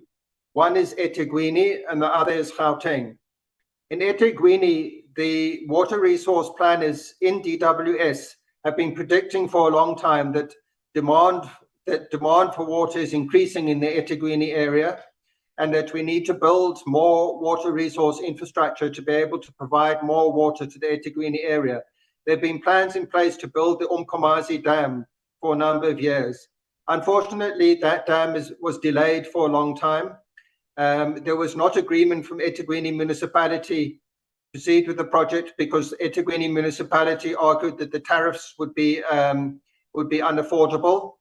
Over the last 2 years, under Minister Mkunu's leadership, we've managed to resolve that problem. We worked with the Infrastructure Fund and the Budget Facility for Infrastructure and National Treasury to find a blended finance solution, which has enabled the project now to proceed at a tariff which will be affordable to eThekwini municipality. Just to explain that a little bit more, the TCTA is going to raise money from the private sector. National Treasury is also going to make a contribution, and that's why it's blended finance. The Umkomazi Dam is going to be developed by Umgeni Utugela Water Board, and they in turn are going to abstract water from the Umkomazi system, treat it and sell it to eThekwini. And it's that tariff that eThekwini was concerned about, the price at which Umgeni Utugela Water Board would sell the water to eThekwini. As I've indicated, that project is well overdue, but at least now it's moving, and the municipalities have agreed that it should proceed, and the TCTA is now preparing to move into the finance raising stage of the project. Unfortunately, because it's overdue, eThekwini is already experiencing water deficits, where occasionally demand for treated water is greater than supply, and Umgeni Utugela Water Board can't provide additional treated water because it doesn't have any more, there isn't the additional raw water available to be abstracted by Umgeni Utugela. So while we're waiting for the Umkomazi Dam to be built, other measures are going to have to be taken, and eThekwini is particularly going to need to focus on reducing its non-revenue water and water losses. Water losses in eThekwini are particularly high, somewhere around 45%. And if that can be reduced, then it will reduce the pressure on their supply system. One of the challenges that we have as a country is the fact that we've already captured approximately 75% of the available surface water resources. And the remaining opportunities for capturing surface water through, for example, the construction of dams are the more expensive opportunities, because logically the engineers started with the cheaper opportunities first. So there are limits to which we can ensure water security in South Africa by building more dams. As the Deputy Minister indicated, South Africa is a water scarce country. We get very low rainfall compared to other countries. We're going to reach the stage where there just won't be any more possibility for getting more water by building dams. We have to do other things too. We have to diversify the water mix. The Deputy Minister mentioned that we have to make more use of groundwater in a sustainable way. Our coastal towns and cities are going to have to increasingly make use of desalination of seawater and water reuse from wastewater systems. That are by the nature of the technology needed. You can't have a huge groundwater scheme run by the national government like you have with a large dam. Groundwater is by its nature, it's individual boreholes which need local reticulations. Similarly, desalination water, for technical reasons, desalination plants need to be developed locally and feed directly into municipal distribution systems. Water reuse needs to take water from municipal wastewater systems and treat it and then put it back into the water system. So many of the possibilities for diversifying the water mix are going to have to be driven and implemented by municipalities. Our role will be, where necessary, to issue water use licenses to those municipalities. But also we think there's a lot of potential for mobilizing private sector investment for these type of projects. And that's one of the reasons why we set up the Water Partnerships Office, to assist municipalities to facilitate private sector investments in these kind of developments to sell water to municipalities. Now, in addition to diversifying the water mix, it's also going to be imperative that we have more effective water conservation and demand management in South Africa. As indicated by the Deputy Minister, we're a water scarce country, but we have an anomaly in that while we're a water scarce country, our average consumption per capita of water in South Africa is high compared to other countries. So we're going to have to become more effective in our communications and our awareness campaigns to bring down that average consumption per capita. Otherwise, with current increasing demand, and without reducing that consumption, there is a risk that there will be water shortages. So in summary, Chairperson, if we're going to avoid water shortages in future and avoid water becoming a constraint to economic growth, we need to do all of these things. We need to implement the remaining opportunities for capturing surface water. We need to diversify the water mix, and we need to have more effective water conservation and demand management. Next slide, please. When Minister Mchunu became minister, one of his focus areas was to accelerate many national water resource projects which had been delayed for many years. The Department of Water and Sanitation went through a difficult period where it had a high turnover of leadership, with more than 5 ministers over a 10-year period and more than 10 successive DGs and acting DGs over that 10-year period. And that resulted in a situation where when Minister Mkhunu became minister, most, if not all, of the major projects were delayed or had stopped due to various blockages. We've successfully managed to unblock all those blockages, and all the projects listed here on the screen are now in the implementation phase. In the interest of time, I won't go through them in detail, but a couple of points to note is that there's more than 100 billion worth of projects on this page. It's not all of our projects. We have a lot of other projects. It's just some examples of projects which have been unblocked and are now in implementation. Of these projects on the screen, more than 60% of their value is not funded from the fiscus. Is funded either from joint contributions between government and the private sector, such as the OMM project in Limpopo, which is a 24 billion rand 50-50 collaboration with the mining houses in Limpopo, or through borrowing from the banks and pension funds by the TCTA. So you can see from this slide that we are being relatively successful in terms of making sure that the water sector is financially self-sustaining, and that it doesn't rely on the fiscus for funding, and that most of the money required for national water resource infrastructure development is borrowed from the private sector, and then those loans are repaid from revenue from the sale of water. Next slide, please. Just a little bit, because it's very topical, on the reasons for the current water supply challenges in Gauteng. The Lesotho Highlands Phase 2 project is one of the projects which was delayed. It was supposed to come on stream in 2019. As the Deputy Minister indicated, construction is now underway, but it's only due to come on stream now in 2028. What this means is that there isn't enough water in the integrated Vaal River system to sustainably supply the current levels of demand in Gauteng. Demand for water in Gauteng has increased. The population has increased from about 12 million to over 16 million over the last 10 years. And there's also been economic growth. So the way it works is that water comes from the dams in Lesotho into the integrated Vaal River system. That raw water is abstracted by Rand Water, which treats it, stores it, and pumps it into the municipal reservoirs. We put an abstraction limit on the amount of water that Rand Water can abstract from the Vaal River system. And we have to do that in order to be responsible. While the Vaal Dam might be full now, there may well be a drought in a few months' time. So we have to keep enough water in the integrated Vaal River system to ensure that if there is a drought, then we won't go into a day zero type of situation in Gauteng, which would be catastrophic.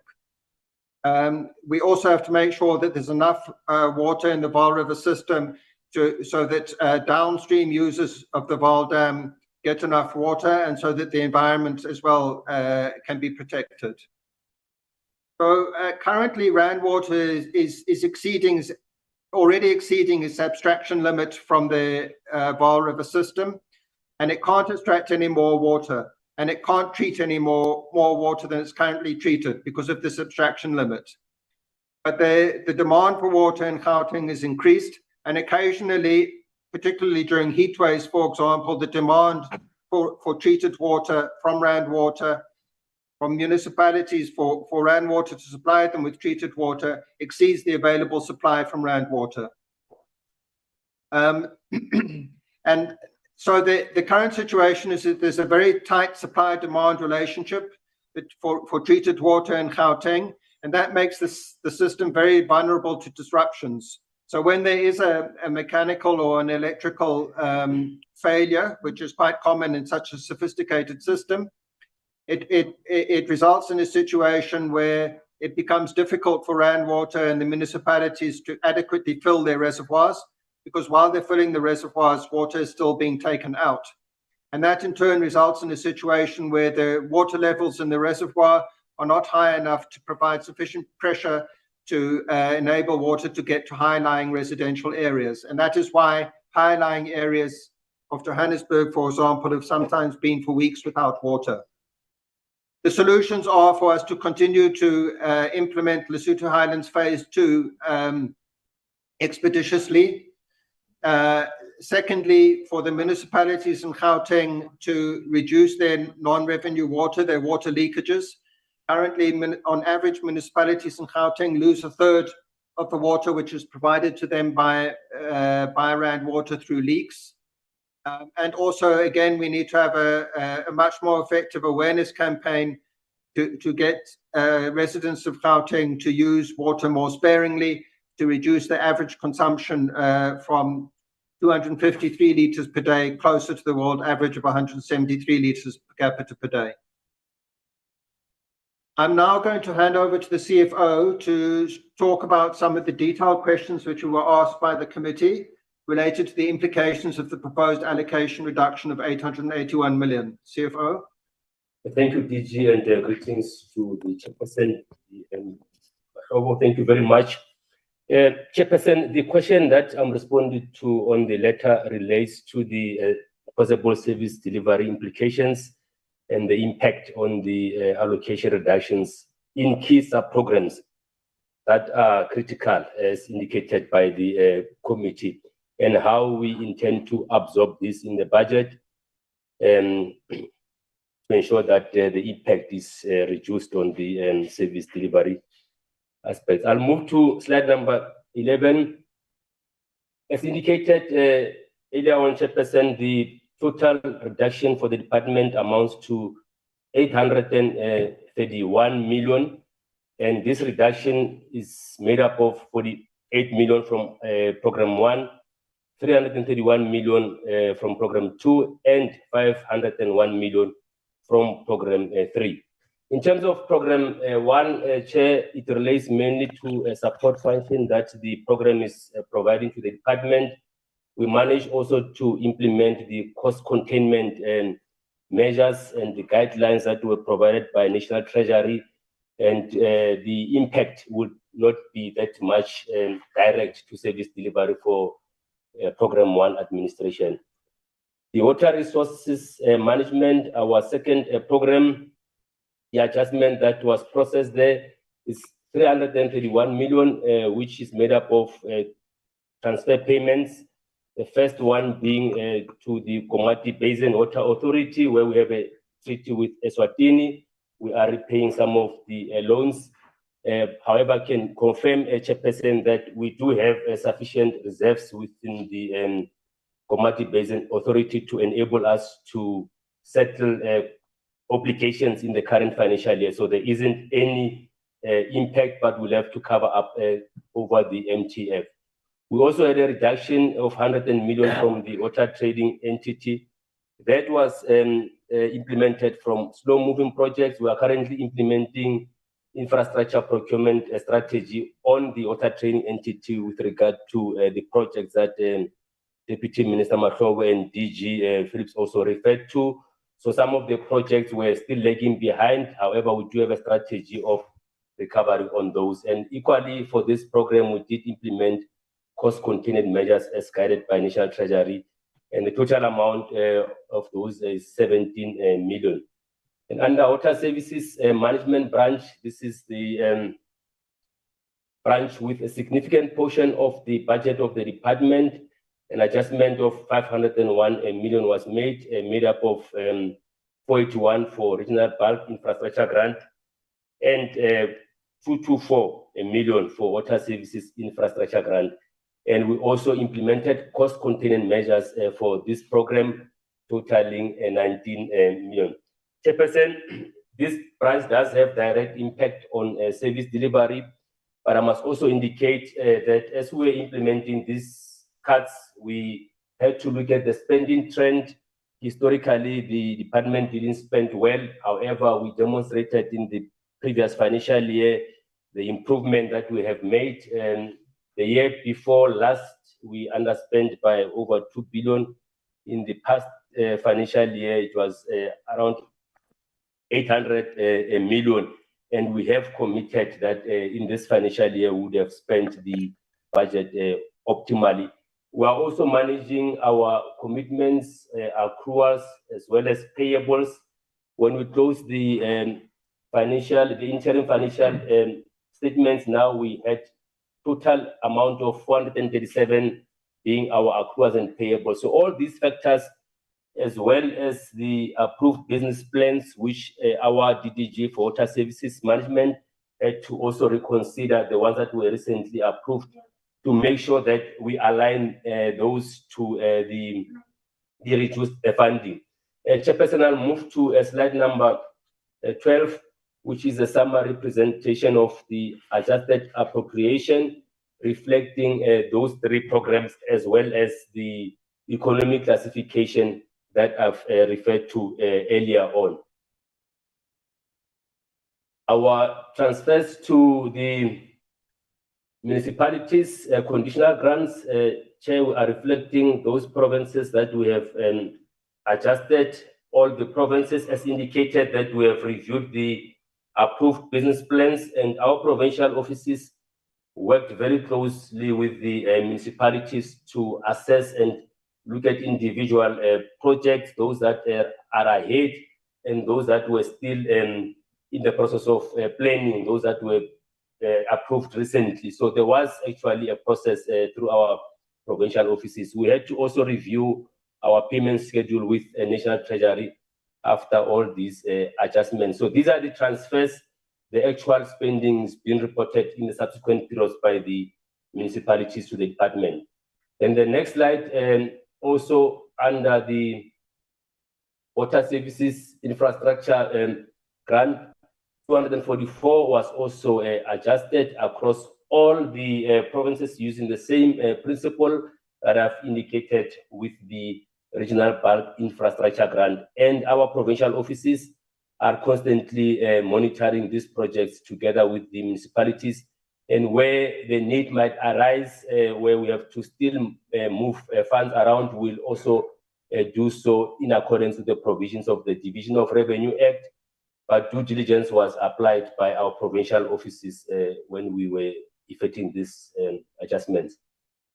The other component of the Regional Bulk Infrastructure Grant relates to the indirect component, where the department is responsible for all these commitments in collaboration with the implementing agents. On this grant, Chairperson, the total adjustments that were made is 308 million. This was to transfer funds from this grant to the Water Services Infrastructure Grant, but we also had in between adjustments between the provinces. For example, if you take Eastern Cape, that allocation, as well as Mpumalanga, we have shifted those funds to their projects, where we have projects that are moving under Water Services Infrastructure Grant. So our commitments, totally 9.2 billion, those are the ones that we are managing carefully together with accruals and payables to make sure that we remain within the allocations. Another adjustment that was made relates to conversion of 198 million rand from the capital component of the grant to goods and services to assist with the effluent intervention, where we are supporting the municipality. Slide number 16, Chairperson, is where the 308 million that moved from the Regional Bulk Infrastructure Grant has been allocated, and that increased our intervention. Deputy Minister Matobe and DG also referred to various interventions in various provinces, including Eastern Cape, KwaZulu-Natal, as well as Limpopo. Limpopo remained the same. Those are the commitments we have made with the reticulation component of the Guyana project. And KwaZulu-Natal as well, we have been intervening there, and those are the prioritizations that we have made. There were also further reprioritizations within the transfers that we are making to our water boards that both my principals spoke to earlier on. We have reprioritized funds mainly to Hammanskraal, which we are implementing through Mahali's Water. There were also some reprioritizations to assist the Val Central with the projects that they have taken over from the former CDB Water. So this is just to confirm that we have also applied prioritization of funds to align to some of the emerging needs that we are having in our communities within this allocation. Chairperson, the next slides provide an indication of the municipalities where these cuts have impacted or prioritizations that we have applied, and the project's name. They are all listed there for the Regional Bulk Infrastructure Grant Schedule 5B. Then the next slide, slide number 19, also for water services, we have indicated those specific municipalities which have said that the provincial offices together with our DDG are working closely with. That summarizes up until slide 20, Chairperson, and I'll turn back to the Director General. Thank you. Thank you very much, CFO. We will also ask questions about this for a detailed report on support or interventions made by the department to address deteriorating capacity within local government. We were asked to provide information on the number of municipalities where the department is directly intervening, the number of municipalities whose water infrastructure is at critical risk of failure, and how many municipalities are supported to avoid the recurrence of the recent cholera outbreaks. Since Minister Mkhunu started just over 2 years ago, we have greatly strengthened our support to municipalities. We've established a new water services branch of the department, which wasn't there before. And the minister himself spends most of his time crisscrossing the countries, visiting those municipalities with severe challenges with water and sanitation services. He meets with the political and administrative leadership of the municipalities, together with DWS officials and water board officials, with the aim of agreeing on an action plan to address the problems. We have the RBIG grant and the WISIG grant, as the CFO has described, and we are now being much more strategic in terms of allocating that grant to support these improvement plans in the municipalities with problems. So currently we have 381 separate WISIG projects in 119 of the 144 water services authorities in construction, and we have 99 RBIG projects in 20 different water services authorities in construction. For all of those projects, we monitor the implementation and we provide advice to municipalities. But in some municipalities which are really lacking capacity, we also appoint implementing agents to assist the municipalities. And usually the implementing agents are water boards. For some projects, we go even further and we have regular progress meeting with the municipalities to look at progress of the projects and to address bottlenecks and delays. And in some projects, for example, with the Giani Water Project and the reticulation there currently being done by Mopani district municipalities, we've even gone as far as allocating some of our officials to participate in the municipal bid committees to ensure that the procurement is done properly. So in the following tables, we've got lists of major projects which have a high level of DWS support per province.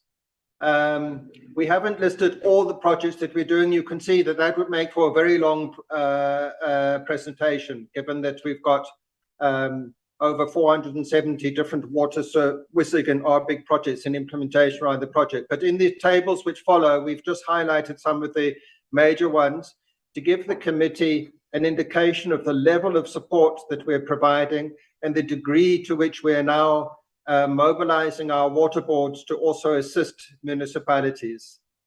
So some examples of some of the municipalities where we're providing a very high level of support, not just funding, but also very, very strong support in terms of monitoring and assisting with implementation, include Lekwa, Machubeng, Ugu, Tshwane, Mfuleni, Mopani, and Umkanyagudi. So in the Eastern Cape, we've listed 7 major projects here where we've been providing support to various municipalities. What's interesting on this slide, if you look at the implementing agent, you can see that Amatola Water and Umgeni Water Board are implementing agents for these projects. to assist the municipalities with implementation. If you look at the first one, the Noordgedacht water purification plant project, was a major project which we funded from the RBIG with Amatola Water as the implementing agent, and which played a major factor in preventing Nelson Mandela Bay from going to day zero. Next slide, please. Moving to the Free State, we're providing very high levels of support to Maluti Apofong and Machabeng local municipality. You can see in the details of the projects, which I won't go into, the range of things that we're assisting the municipalities with. Again, we're allocating our RBIG and WISIG grants to enable these to happen, and our Bloem Water is playing a key role as the implementing agent, working closely with the municipalities, because in our assessment, these municipalities were lacking the capacity to implement these large-scale improvement plans timelessly and effectively. Next slide, please. In Gauteng, as the Deputy Minister mentioned, we've had a major focus with Rand Water as the implementing agent to assist Mfuleni municipality to address the terrible sanitation problems in that area. It's an ongoing project. It's going to end up being many billions of rand, but there's good progress. The major upgrades which are required to the wastewater treatment works are now out on procurement by Rand Water. So the long-term solutions to their sanitation problems in Mfuleni are going to be addressed through this intervention. Rand Water is working very closely with Mfuleni to implement this project. Next slide, please. In KwaZulu-Natal, again, this just lists 8 of our very strong support projects in KwaZulu-Natal. Again, if you look at the implementing agent, you will see that we're mobilizing our water boards to particularly assist some of the weaker municipalities in terms of implementing these major improvement plans to their water services. Next slide, please. In Limpopo, there's some key major projects which we've been focusing on, which were similarly to our national water resource projects, which were delayed for many years. Some of them were also delayed due to problems with corruption, which are being investigated by the SIU. The Giyani Water Project is a well-known example of that. But under Minister Mhlunu's leadership, again, we've managed to unblock the delays in that Giyani Water Project. The bulk pipeline has now been completed, and we are providing Mopani District Municipality with very strong support to upgrade the water treatment works and to put in place the reticulation so that the water which is now coming to Giyani through the pulp pipeline can now be distributed to residents of Giyani. Again, Lepeli Northern Water is assisting in that regard. But you can see on this slide that we're also supporting a range of other municipalities in Limpopo. Next slide, please. And in Mpumalanga, a major project is the Lekwa local municipality, where this time we're working with Gatsabandi District Municipality. That support project is also working very well. It's a bit different, this one. The approach that we take depends on the local circumstances. In this particular locality, we determined that the most appropriate implementing agent would be Gatsabandi District Municipality, because we, in our view, it had sufficient capacity to be the implementing agent on behalf of Lekwa Municipality. But again, our water services branch and our regional office are very closely involved in providing a high-level support in this major Lekwa water and sanitation services intervention. Next slide.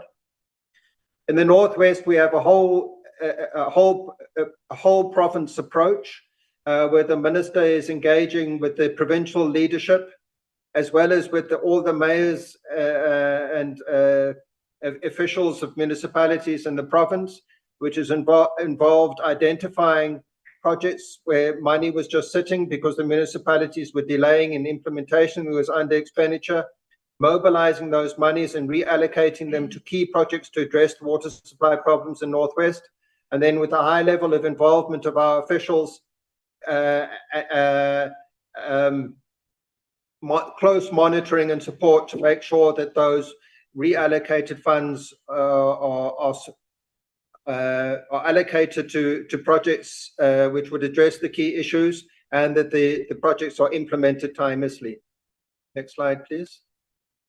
In the Northern Cape, we have a particularly strong intervention in Salt Plaiki, where there are major problems with both water and sanitation. Next slide, please. In the Western Cape, we've provided a high-level support to the Drakenstein municipality, where there were severe sanitation problems. We used our DWS internal construction unit to assist Drakenstein municipality to address those problems, and that has been a very successful intervention. Next slide, please. And then currently we are providing a high-level support together with Rand Water to all the municipalities in Gauteng, with regular monitoring and oversight meetings with the municipalities and Rand Water, to make sure that there's optimal coordination between Rand Water and the municipalities, so that the water supply disruptions due to the tight supply-demand situation in Gauteng for treated water are managed as effectively as possible to reduce the impact on residents. In eThekwini municipality, which has severe problems with sanitation, I mentioned earlier that we've resolved the problem of bulk water supply to eThekwini through the Umkomazi project, but eThekwini also has severe problems with sanitation. The minister has mobilized Umgeni Water to support eThekwini municipality, and an agreement has been reached with eThekwini and Umgeni Water that Umgeni Water will assist eThekwini municipality with the management of 10 of its major wastewater treatment works, take some of the workload off eThekwini and enable that its water and sanitation department to put more resources into other issues. In the following slides, I'm going to talk in more detail, just as an example of the extent to which we're supporting municipalities, about our support that we're providing to the city of Tshwane with regard to addressing the water supply issues in Hammanskraal. If you'll go on to the next slide, please, Zuko. So, as we know, honourable members, there was a cholera outbreak in Hammanskraal, which resulted in more than 45 deaths. That might well have been linked to the dysfunctionality of the Rooiwal wastewater treatment works in Hammanskraal, which is pouring barely treated wastewater into the Arpies River, and downstream of the wastewater treatment works, the city of Tshwane's water treatment plant draws water. Yes. DG, please, yes. Please pick up your feet and try to get to the end, so that we can have an opportunity to engage with the presentation. Okay, so let me take it as given that members understand the problems in City of Tshwane and Hammanskraal. If you go to the next slide, please. The problems are caused by the city not prioritizing budgets for the maintenance and upgrading of the Rooiwal wastewater treatment works over many years. We took a number of legal and regulatory actions, including legal action against the municipality, including a court case against the municipality to address the pollution issues from the Rooiwal wastewater treatment works. Just before the cholera outbreak, the mayor of Tshwane approached our minister and suggested that we collaborate rather than engage in court to address the issues. And as a result, that collaboration was accelerated after the cholera outbreak, and has resulted in a situation where we are working with Magalies Water to provide. We are working with Magalies Water to enable Magalies Water to provide treated water into the distribution system in Hammanskraal by March next year, so that people of Hammanskraal don't need to continue to rely on water tankering. So that just gives a taste of the extent to which we are supporting municipalities across the country. I'd now like to hand over to our Chief Director for Regulation to answer the two questions which was asked by the committee with regard to the number of municipalities whose water infrastructure is at critical risk of failure and how municipalities are supported to avoid a recurrence of the recent cholera outbreaks. Annette? Thanks, Honourable Members, Minister, Deputy Minister. Before we provide the context of the critical state, we just need to provide you with some background on the reports that provide this evidence. And we have the three programs, Green Drop, Blue Drop, and No Drop. These certification programs provide the regulatory information that then regarding the water services, which are largely a constitutional responsibility of municipalities. This was initially started in 2008 and 2014 these had stopped, but Minister Mchunu reintroduced these in 2022 after being appointed as Minister in late 2021. We have released the Green Drop report, and as Deputy Minister Mashlobo indicated, the Blue Drop report will be released on 5 December this year. Provide an overview of the domestic water cycle, and as what DG has explained now with Rooibal and with Temba, raw water is drawn from our rivers and dams and treated in water treatment works by either the water boards or the municipalities themselves. This is then treated according to the SAN standards, and after the water is being used by households, they are then moved with reticulations with systems and treated in our sewer systems. Sometimes these treatment works are also then downstream of each other. What each report focuses on is the Green Drop focuses on our wastewater systems, the Blue Drop on our drinking water systems, and they look not only at the works but at the entire condition of the infrastructure, as well as the reticulation systems, as well as the technical capacity of our municipalities to actually operate and maintain these treatment works.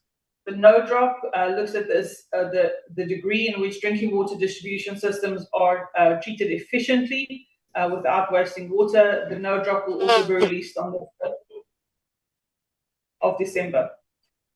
I'm not going to go into too much detail with the purpose of the reports, but they provide evidence for us to be able to target our interventions as well as our regulatory actions. Next slide. The publications of the report, I will give you some detail on the watch reports for Blue Drop. That's what we base our critical systems on, as well as the Green Drop report that was released.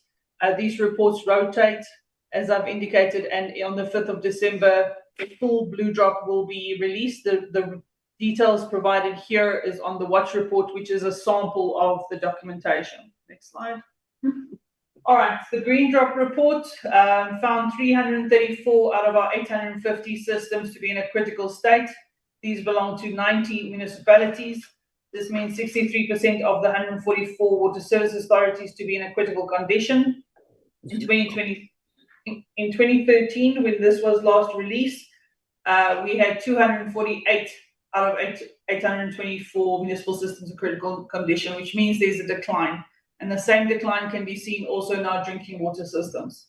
Following the release, what did we do? We issued non-compliance notices requesting them to submit action plans. By September of this year, we had received action plans from 189 of these systems, which means a 57% response rate. By September 2023, not only did we check if they submitted plans, but whether they were implementing these plans. And unfortunately, also there has been only 84 of the 189 plans were being implemented. For those that did not implement, we have followed further administrative action. And for municipalities where we've already done that and had no results, criminal charges had been laid against municipalities. I'm going to skip slide 46, which is just the indication per province. Slide 47. Thank you. The findings, we have issued over 184 pre-directives and 94 directives for non-compliant systems. Some of these predate the release of the Green Drop report. Just to explain where the criminal enforcement comes in, if we've exhausted our administrative enforcement, it is an offence to not comply to the directive. And on basis of this plus pollution, criminal charges have been laid against 22 municipalities currently, either with dockets being with the department or with the Department of Forestry, Fisheries and Environment as the Environmental Management Inspectorate, or the Scorpions. 18 of these 22 municipalities are within the critical systems. As indicated, we have a wider scope than just the critical systems.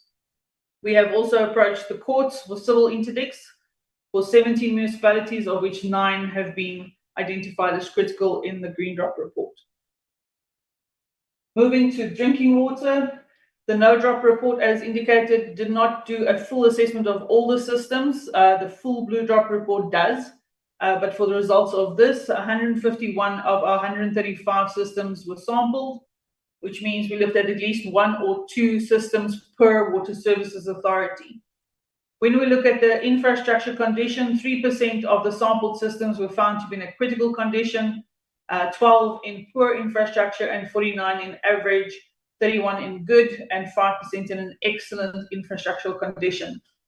Municipalities are also required to monitor the microbiological and chemical quality in the water.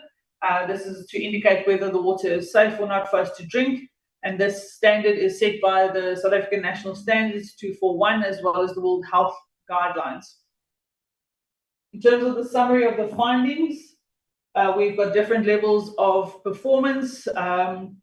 And the assessment indicated that 39% of systems achieved excellent microbiological water quality, and of concern obviously is the 9% that achieved poor and the 41% that achieved bad microbiological water quality compliance.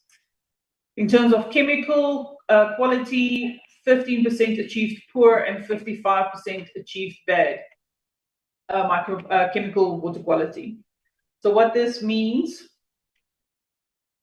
in terms of the audit, we also had 11 municipalities that did not report any water quality data or any evidence that they had been testing the water quality. And this is of great concern to the department.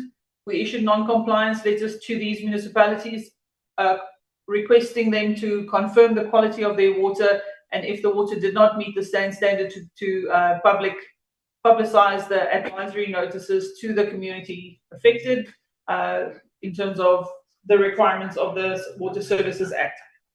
So in 2014, if we want to compare, only 5% of our municipalities had bad or poor microbiological water quality, as opposed to 50% in our sample.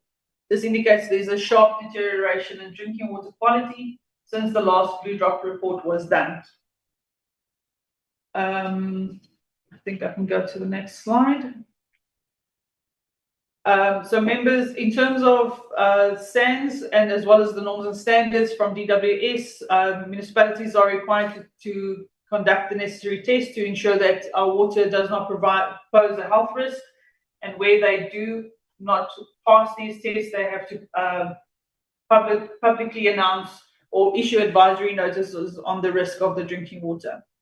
Where the public can assume that water is safe, if the municipalities indicate that the water being provided is tested, they are also required in the annual reports to indicate the safety of their drinking water. So what this means also is that according to our SANS standard, if you don't pass more than 97% of your tests, so they're required very frequently to monitor their water, hourly and daily and weekly, depending on the points. If they don't meet these tests for microbiological or chemical, there is an increased risk in terms of your health, in terms of microbiology, that your water may not be safe. So it was microbiologically not safe to drink the water in half of our drinking water systems during 2022, and this indicates an increased risk of life-threatening waterborne diseases such as cholera and chronic diarrhea, which our treatment methods manage. And if they don't have these tests, then that risk increases. Again, this is compared to the 2014 results, this was at 5%, which is a very sharp deterioration. The fact that 85% of our drinking water systems were in an average or better infrastructure condition indicate that non-infrastructure factors play a critical role in the quality of our water. So the blue drop also measures and indicates where do we have a requirement or a lack of skilled or proper controls that the municipality then also has to address to improve performance. So it's not just a engineering infrastructure intervention that is required, it is skills and capacity as well. Madam, Yes. no, I thought we were coming. That's what I was saying to the DG. Can you please 5 minutes finish that the presentation? Yeah, let's go towards the recommendations, Chair. Thank you. Yes, thank you, Chair. There aren't any recommendations, but we're trying to address all the questions which were posed by the committee, but we'll speed up and just get to the key issues. I'll help guide Annette as to which slide she can skip. Skip these, please. Skip this, please, Annette. Go for the next one. Okay, Annette, just give a few key points per slide. Okay, so I think the highlight or that we need to emphasize is the interventions that the department together with COGTA and National Treasury is doing to address the worst performing municipalities. Based on the reports that were released, we were presenting also at Cabinet in June, and we were requested to provide an action plan jointly with COGTA to address these. The action plan covers the drinking water and wastewater systems. It addresses 30 municipalities in 7 provinces. Gauteng and KZN did not have any municipalities that scored below 10%. So this is not the critical systems, the 30% is in the reports, but the worst of the worst, the 10%. The action plans cover the findings and the recommendations in terms of infrastructure interventions, as well as funding allocations, maintenance and maintenance plans that need to be introduced by municipalities, as well as capacity building to address the process controllers that the municipality has to have in place. The common problems and the solutions were presented to Cabinet and are provided in the following slides. Yeah. In terms of common findings, the common root causes were the non-adherence to norms and standards, processes for drinking water treatment and wastewater treatment. The infrastructure is in a poor condition, mostly due to lack of maintenance, with our officials not being available to operate and maintain, or municipal officials not being able to operate and maintain. Also, municipalities not appropriately budgeting for operations and maintenance, and poor billing and revenue collections. In terms of, if I can just assist in the interest of time, Zuko, go ahead to the previous slide. What the next slides cover is all the common issues that we found across all these poor performing municipalities. So it's the general problem of lack of capacity of wastewater treatment systems. The next slide, please. And then working together with COGTA and National Treasury, we're doing a range of capacity building actions. Next slide, please. Next slide, please. Working together with Treasury, there's a range of financial actions being taken to support municipalities, which are detailed in these slides. Next slide, please. Next slide, please. So I'm now going to go to the next section, which I'll go through rapidly, Chairperson. What all these previous slides have shown is that there's a huge degree of support provided by the Department of Municipalities.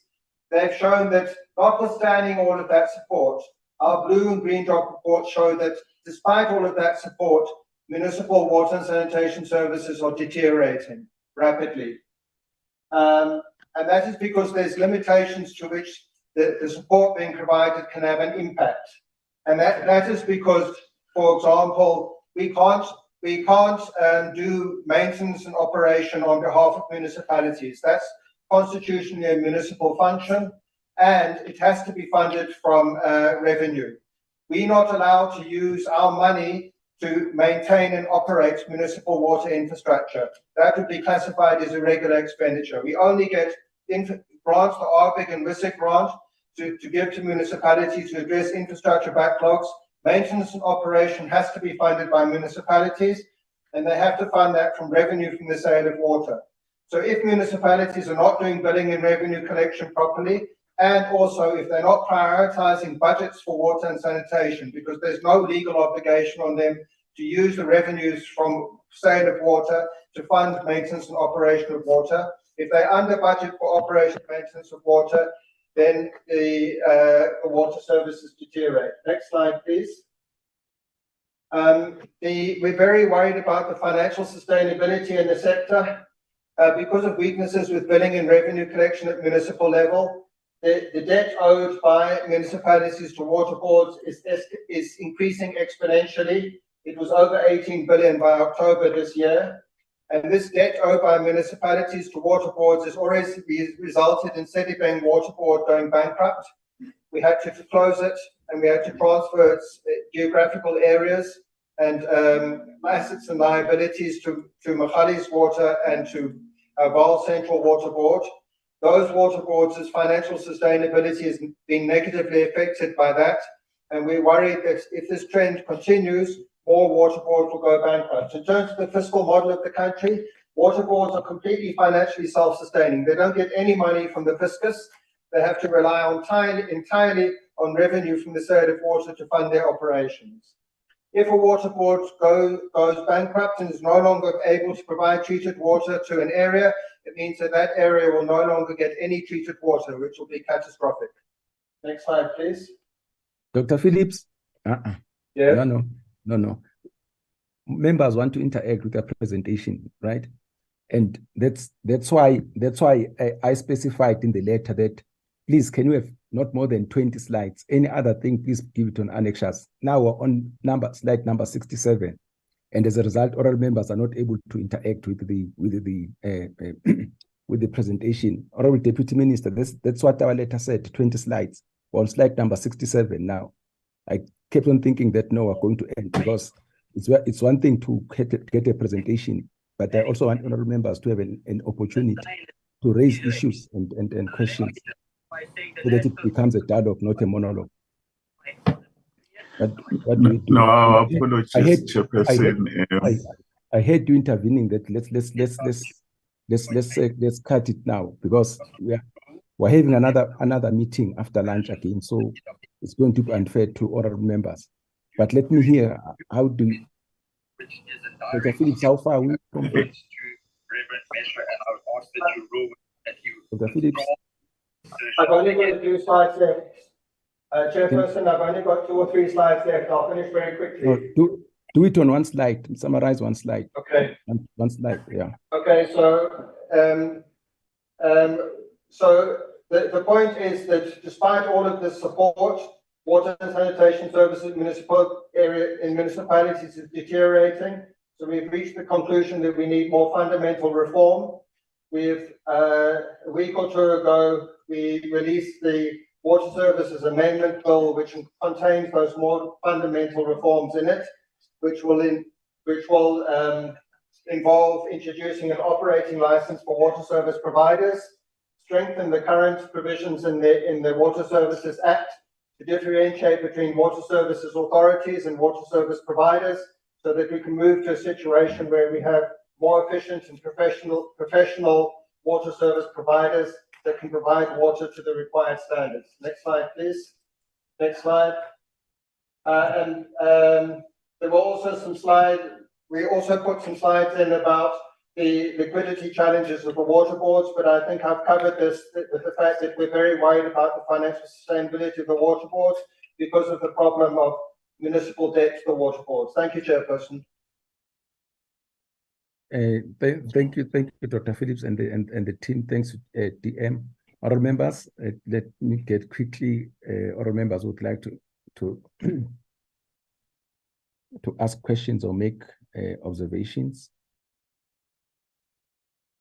Other members. Mlenzana.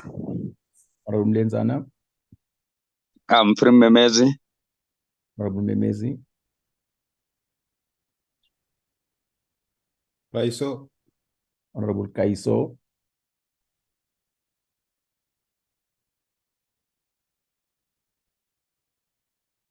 Is that how far we go? Okay. I'll be the fourth one.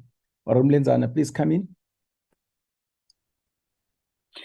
Thanks, Chairperson, and let me also greet Deputy Minister and the team. Colleagues, let's start by welcoming the presentation. Yeah, it's quite packed, Chairperson, let me say. The presentation is quite packed, DM. This presentation will assist us going forward because what we've actually done, you have actually taken us through almost all that is within the department in terms of your workings. However, it has been, or let me say, DM, the report overall is more on the goodies, than the challenges, and there would be motivation for a relook into prioritization if there was any justification of areas where there wasn't good or up to standard spending. It is a good report. It is a good report. Now one would be eager ukuthi if bengikhuluma ngesakithi Mpangazitha, I would say there's more meat on top of umngqusho. Uyawazi umngqusho, kugcwele inyama phezu komngqusho Chairperson, and we need to know what is actually beneath inyama. If we could be told what is beneath inyama in terms of challenges. Thanks, Chairperson. Thanks, Mpangazitha. Honorable Mlenzana, thank you very much. Honorable Memezi. Thank you very much, Chairperson. Let me join Honorable Mlenzana for appreciating the presentation and the Deputy Minister. Thank you very much. Indeed, it is enlightening. Indeed, maybe supporting what Honorable Mlenzana is saying, that the presentation does make us happy, but knowing the experiences of our people throughout South Africa, it means there's still a lot of problems. I would say, starting from, because a lot was made of the importance of preserving water for the future difficult years. But when you go through our informal settlement, you see a lot of even in formal townships, lot of water losses through leakages, which is leakages of both water and sanitation, which is a bit ugly. This is only in the informal settlement and the townships. You never experience that in the suburbs, which means we're still in old South Africa sometimes. That is a worry, which I don't know how will they assist, because it says to me the results of closer relations and monitoring with municipalities should be seen through then these the cooperation must result in us not witnessing this experiencing. We still have problems in areas such as Hammaskral in Tshwane. I'm happy they touch on them, but these problems are forever embarrassing us, where you have people of South Africa, people of Hammaskral and neighboring areas going through days, going through weeks without water.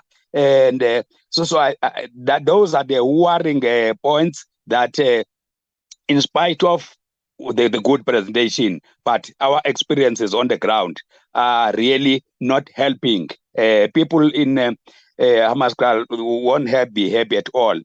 Of course, I'm a rural boy. I'm from rural areas in Lusikisiki. all these problems.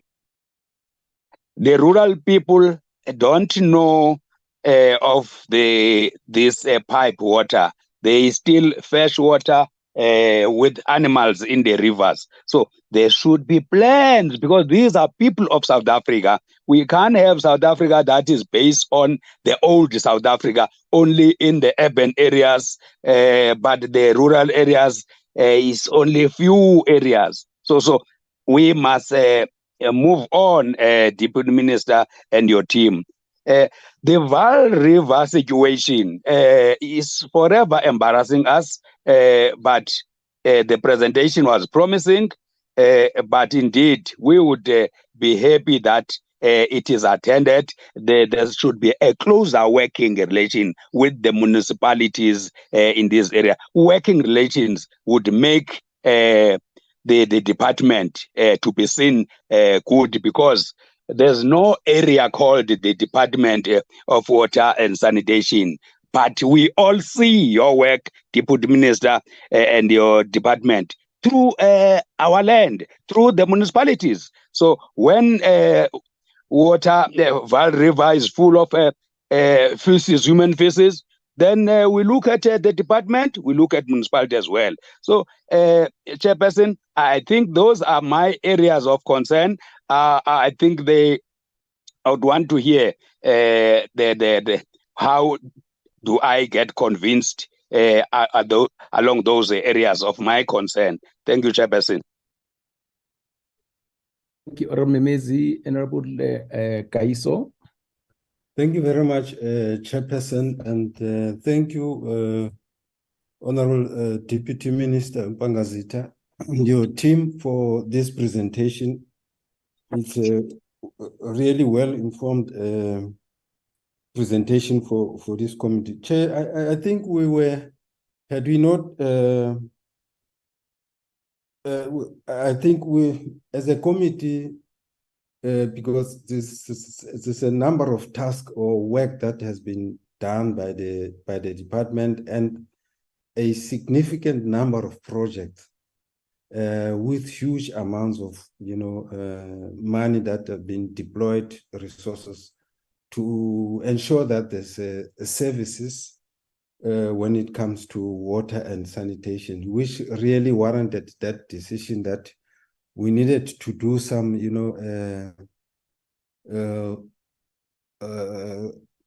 physical oversight to the areas which have been mentioned here, because it's quite interesting report, which really would warrant that the seventh Parliament must go on to do oversight on this quite interesting report, which we have received. Which in some number of areas we have seen a very progressive type of approach towards the challenges that are confronting the issue of water and sanitation in the country, especially with regard to a number of areas of project which are underway as we speak. But then, Chair, I also want to get to this point with regard to a number of municipal grants that are infrastructure upgrade grants and maintenance, which have been given to municipalities. But we have for instance, in slide 9, in Gauteng alone, if I'm not mistaken, close to 25% of water leakage. So I just want to know what is actually taking place there, because, I mean, what is the problem there? Because the municipalities, if they are receiving this grant to deal with issues such as water leakage, there should be a to make this challenge of leakages at the local of municipality level. Maybe if the department can also highlight what is this specific challenge, because I mean, there was a need that there's a grant now, which the municipalities is able to utilize. It's either there's a problem or challenge of capacity, but of which I want to believe there's now cooperation between these two departments. Now, I have seen the report outlining, like I've said, specific areas where there are challenges prioritized in terms of, dealing with the issues of sanitation in specific areas, towns and cities. But I want to check on this one of Marquardt and Fixbeck, because Marquardt, when you go to Marquardt, people there will tell, we do not have, some of us, we did not have water for the past 10 to 13 years. So since the collapse of that dam, I think it was in around 2018 or 19, that dam in Marquardt have since collapsed. So I just want to check whether has the department taken any initiative also, because I don't see Marquardt dam here, unless maybe I'm late with the history or report, but I don't see Marquardt dam there being prioritized as well. I remember about the Fixbeck river spillage there, which at that time the minister was saying that he has sent people to go look at what is happening in that spillage river there, so that it should be given attention. I'm not sure whether, how is that progress around there. So now, given that history, I also want to know what is a breakdown of underspending of these municipalities, in as far as these provinces are concerned when it comes to, utilization of water infrastructure grant, per province, so that we have a clear picture actually what is shaping there. Yes, we talk about reprioritization, but we also want to get what does the breakdown tells us in as far as underspending with that particular grant. The other question that I want to go in is on the bucket eradication in the Free State. I'm not sure whether are we going to end up saying now it is now a moving target, or do we specifically have a particular timeline around this, and how far is that timeline? Because it's one area that we have mentioned quite, on several times. Now, there's on slide 65, there's an area of concern of that the slide raised or the report raised around the water boards collapsing, and there's a 18.8 billion rand owed to municipalities.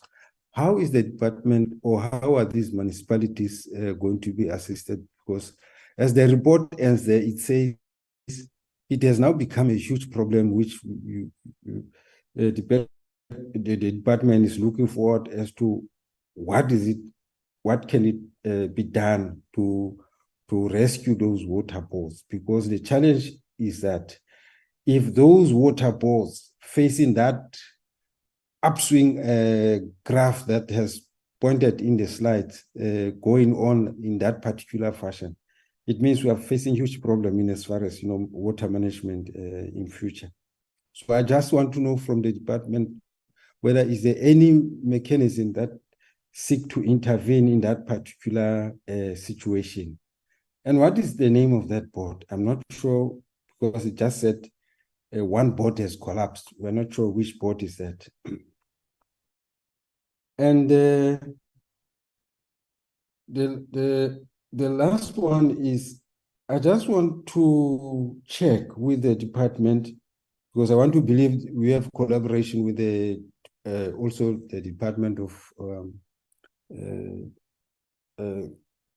COCTA or Human Settlement. There's a in my constituency in Tawanshu, there's a huge sewage plantage, abandoned sewage plant, of which we try to get to the local authority as to municipality.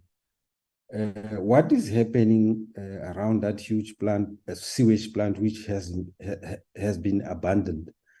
And to our disappointment, we have not even received any kind of, response as to what is happening around that sewage plant, which has been abandoned, and then, to get to know. So perhaps the department is able to fast track or to check on that.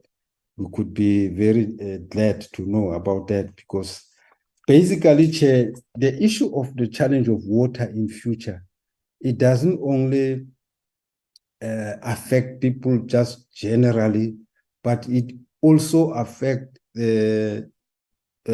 our society in terms of, gender equality. Because you will find that most of the people who will be affected when there's a problem of water are women who are unemployed, because they will then, in the rural areas, take some time where there's no water to go and fetch water, and it's unpaid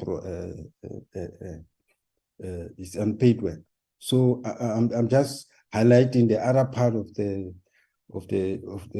story of the issue of water and sanitation.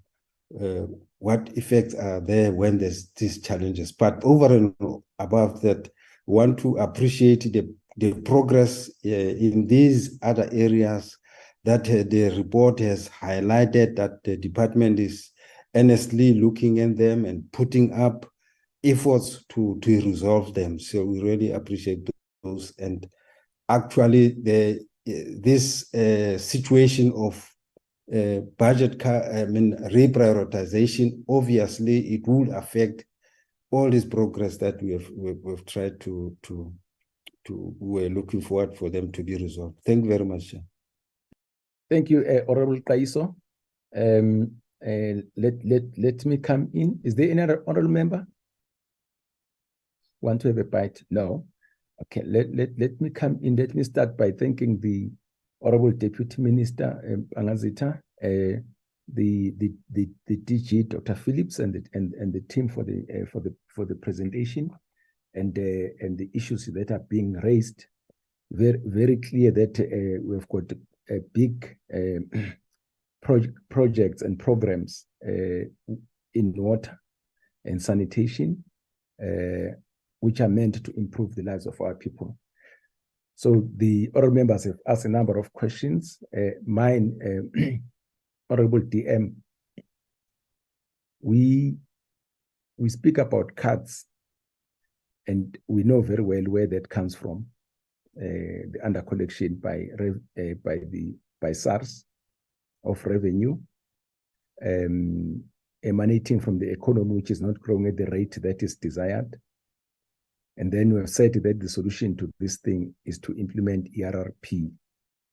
But my question, I just want to check that as the department, are there any, apart from what you are doing, any programs to try and encourage localization so that we don't import the things? For instance, I can imagine the number of pipes that are going to be used, and accessories thereof that are going to be used in this construction. And I'm sure cement also comes in, and many other things.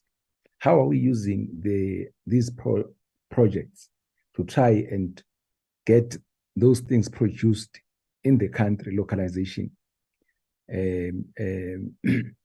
Mostly you find that in these big projects we end up importing, as know that importing things result in its negative impact on the economy. But even more worrying for us is that that's tantamount to exporting jobs and exporting revenues to those countries that we import from. So I'm interested the concrete things that, for instance, where we say we're trying to help the cement industry to make sure that they don't import a lot of cement from other countries.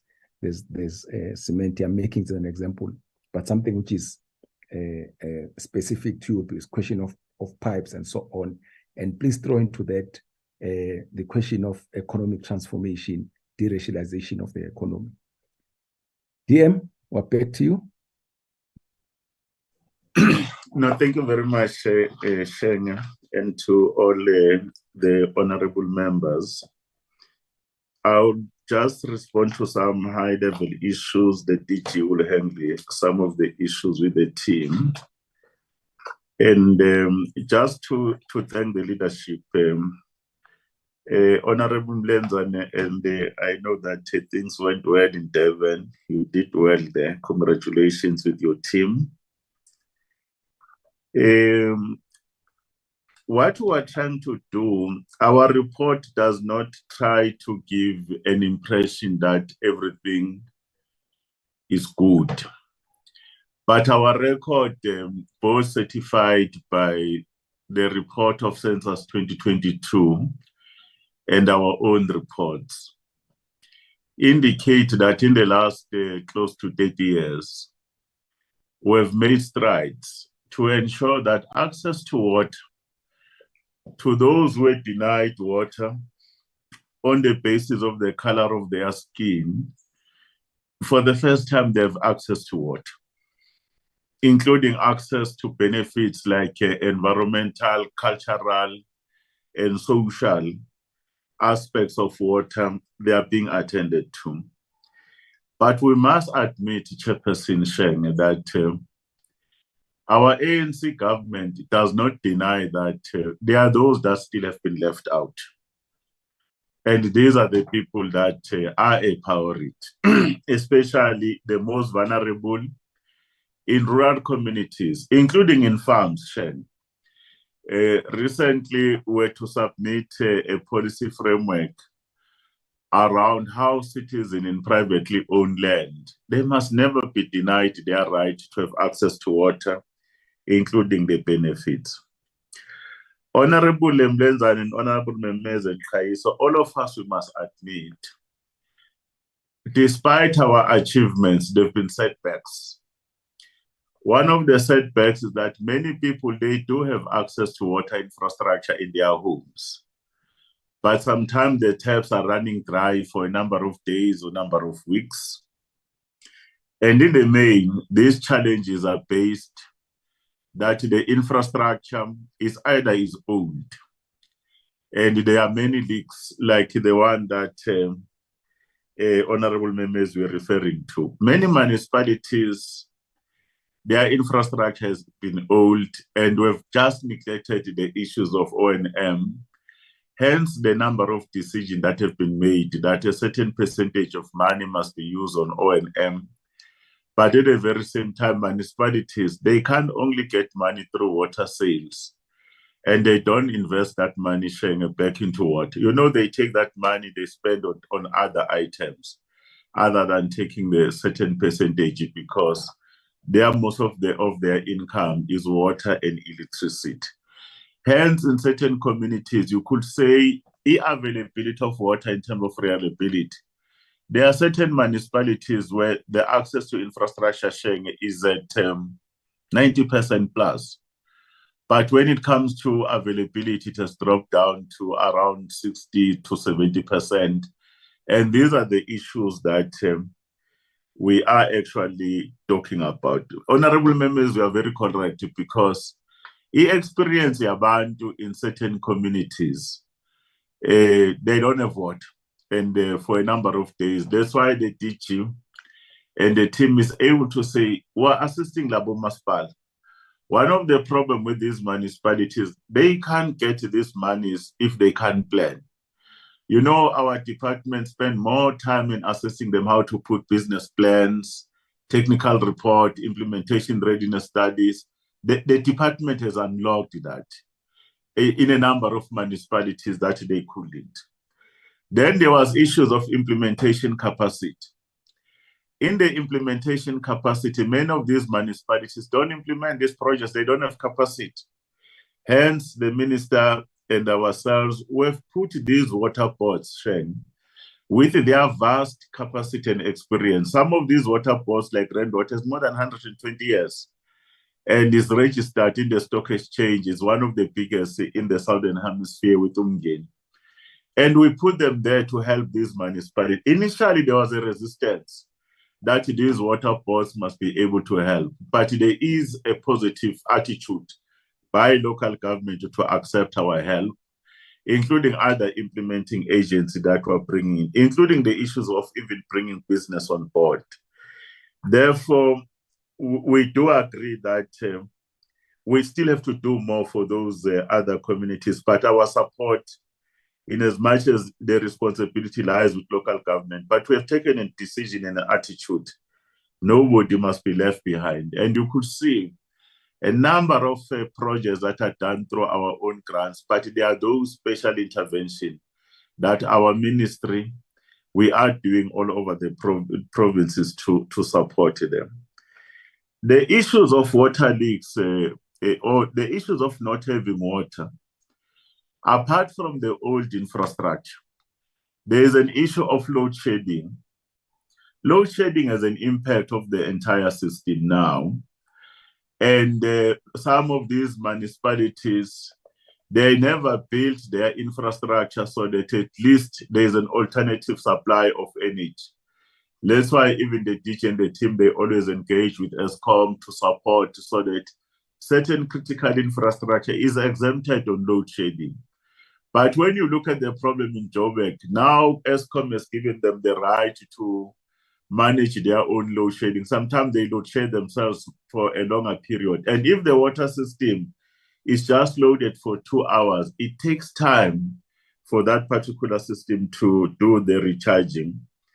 Then there's an issue of climate change. It's no longer a myth, it's a reality. Yesterday, with Minister, we're down in Artis because we're dealing with the challenges. We're just celebrating 100 years. The structure is intact. It contributes to the economy in many ways, the issues of recreation, the sports that are there, including domestic and agricultural use, and then the problem of hygiene. The temperature there in water, imagine, it was 39.5 degrees, so hot, so hot. Then you have these thunderstorms that are there. And the consumption levels of our people, they increase. That's why they call by the DG that we must try to use water sparingly and stop the unwise water uses that we do, the watering of our gardens, the washing of our cars with hose pipes and so forth. But these are the things, and these municipalities, most of them, they were struggling. But the situation in Gauteng is stabilizing, and we know that there are still communities that have problems. Then there's this intermittent supply of informal settlement. And most of these municipalities, they do provide water with tankering, but it's not our preferred option. We must indicate it's not our preferred option because the system can be exploited, Shane. And some of these people, sometimes they're employed by water services authorities. They vandalize infrastructure.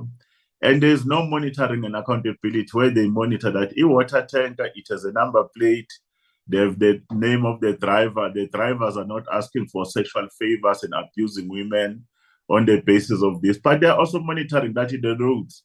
In some aspects in Tswana, you'll find that there are 10 trucks, but only 2 are on the road. And then the others that are claiming without some of those issues. These are some of the challenges you face. Honorable Memezi, the issue of Hammanskraal, it was one of the inhumane conditions our people were exposed to. Ultimately, even other Chapter 9 constitutional institution like Chapter 9, you had the public protector has produced a very damning report. And you also have the South African Human Rights Commission. They have worked with us as a ministry in the department. There's an action plan on how to support them. There was a resistance in the past, but the current administration has decided to say, no, we can't do the work. Let the department come in, like the DG presented. We are in that particular space.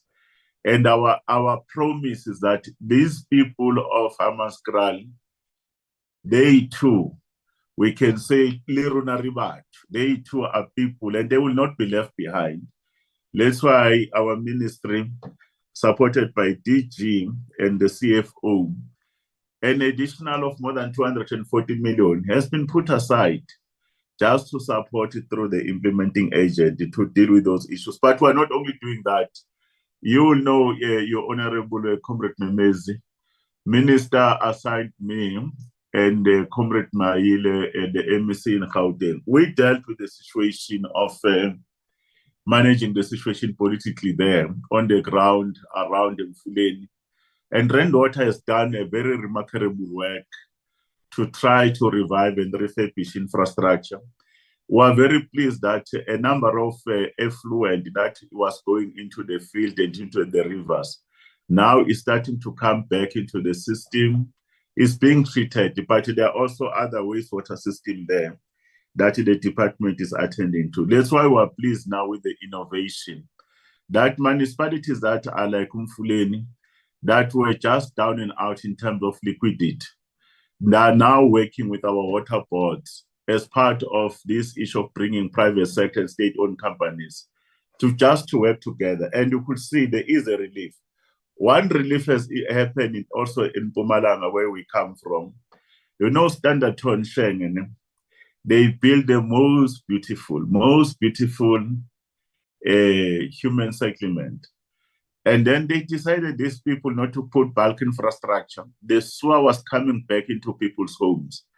We intervened because remember that municipality was, by the court directive, the Minister of Finance became a mayor. In as much as there's a mayor, we've removed the sewer in the streets there. And the communities, they could see this intervention. Now they're demanding that we clean up issues of water. And it's happening everywhere. You go to eThekwini, Shen. eThekwini, remember what the floods they did. The floods in the Marshes, they did the biggest damage on the sewer systems there. But the systems, the infrastructure was old, and the number of these other issues on building in the flood lines. Then the issue of Umgeni, going to be taking about 10 of their major plants that are going to be supplying close to 2/3 and plus, so that we can be able to manage that eThekwini remain the destination of our choice. You could see that in the issues of sewer, we have made it our determination that our people, they can't be exposed to those inhumane conditions. We're helping in a lot of other areas where these municipalities are not doing well. That's why the team was saying that when they speak about the green drop, most of the wastewater treatment systems are not in good condition. There is a collaborative plan to support them. The issue of the valve system, now that there is an improvement on the ground, our work is not complete. We'll have to start to look at the rehabilitation of the dam, because it's one of the most important systems, highly polluted. And we did ask Rainwater and other academics to look at the matter, like the very same thing we've done with Appropriation, the most beautiful dam. And you find sewer that is coming from these municipalities in Gauteng, nearly about 400 million liters a day that get to be deposited into the Hartis system, contaminating the system, but also causing problems for the downstream users, including the issues of treatment. I think the issues of the leaks and others, we have dealt them well, but the team will give you the numbers, Honorable Kaiso, my leader, around certain of these issues. Tabanchu, Mangaung is still my constituency leadership. Mangaung, you could see when Minister Bubai was presenting, remember the Metro's leadership are normally funded by the Urban Settlement Development Grant. And when they were presenting some of those issues, I remember the wastewater plant you are talking about is abandoned. It is not complete. I visited it, and it pours sewer into the rivers leadership and even into the field. Unacceptable condition. I know Dr. Ndidi is here, probably under the leadership of our DG. he will be able to say what are they doing. But these are the things that we are saying we must deal with. You know, in Free State right now, we are helping in Machabeng, Honorable Chair. You know, a small municipality like Machabeng, owing us close to 5 billion rands and owing Eskom a lot of billions. And we've came in at a risk. The mayor very, very, very wanting to be helped. We've placed the Val Central Water Board in them. They are helping them so that all those areas that are there and those communities, I've even went to, on behalf of the minister, to meet with communities there on the ground to speak about our plans. But we are actually doing well. The last point I will speak about, and then the DG can conclude the other issues. Shenge, we are correct. Water is one of the most important aspects in terms of water infrastructure in the economic reconstruction and recovery plan as part of the network industries. We are absolutely correct that the country must use this infrastructure investment and development to promote manufacturing at the first instance, because there are opportunities for manufacturing in terms of the input. In our built environment, steel is one of the biggest things. And our country has been exporting those raw materials, and then they go out, they come back, and the steel prices are very high. And then there's issues of the piping, the issues of the pumps, the issues of the cement. And they can give us leverage. There was a time, Shenge, when there was COVID. You know, one of the things that we spend a lot of money is just the chemicals, chlorine, just to treat the plant, where many of these products are actually import products.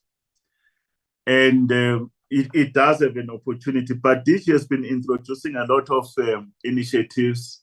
The partnership office around funding is one of the things that we've looked at. The issues of independent water producer as an example for desalination, a very expensive technology, but an important technology. These are some of the things that we are looking at so that we can galvanize our investment in water, but it can be able to expand more. The last issue I thought is the issues of, you know, our story should be told. That our delivery of water and sanitation in our country is unmatched and unparalleled. In as much as we agree that there are still those that we must reach. The South Africans, for the first time, women, they don't have to walk those long distances. In the launch of government 16 days of no violence against women and children, water was one of the main themes. Women can't go those long distances to fetch water. Now they get water in the taps. But there are still some women that are there. But the exposure of women just to unpaid work, the exposure to the possibility of gender-based violence, issues of rape, kunalamadoda nje shengayehamba axothela bosisibethu emfuleni abaqubule ngenkanda ngazi kuthiwa yini ngeSiswati noma nge-English yabo. It's no longer happening. The issues of the girl child, instead of having time to go to school and do other activities and play like other children. And that burden has been taken away, let alone the burden of diseases around waterborne diseases. Therefore, our conviction to reach out to all South Africans, we must not waver, because it's the right thing to do. And we're not doing any favor to the citizens by providing water. We'll provide them with water. Where there are missteps along the way, we'll correct them. But we can assure we are a responsive ministry, and local government, they will have our support and in dealing with some of the difficult issues. I'll ask DG to wrap up the remaining issues I've not dealt with in the Shenge. Thank you. Thank you, Deputy Minister. I'd like to give a few responses and then ask a couple of colleagues to add a couple more responses. There was a question about the use of grants for leakages. The grants that we get have conditions attached to them, the Regional Bulk Infrastructure Grant and the Water Services Infrastructure Grant.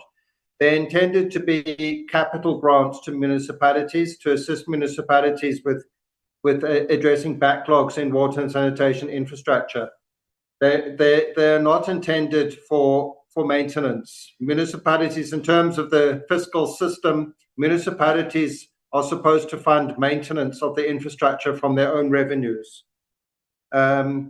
National Treasury has relaxed those conditions a little bit in terms of allowing the grants also to be used for rehabilitation. So municipalities are able to apply to these grants for doing things like rehabilitation of aging pipes and replacing them with pipes. Municipalities, in consultation with us, they have to prioritize what they want to ask for funding for from these grants. And we don't have enough money in the grants to meet all the needs. So there's a huge need for replacement of pipes, for example, which are leaking underground. But there are other needs as well, which are often prioritized by municipalities for applications for the grants. But perhaps a point to make there is that there should be, there are opportunities for mobilizing private sector finance to replace aging and leaking pipes underground.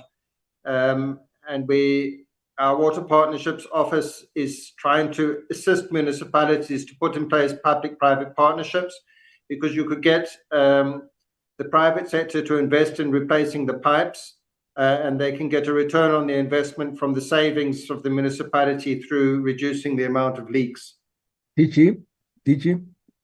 Yes. Hi, DG. Yes. Yeah, please wrap up in 10 minutes with all your other colleagues. Okay. There was a question about how we reduce the municipal debts to water boards and which water board went bankrupt. As I indicated in the presentation, the Sedibeng Water Board went bankrupt and we had to close it down.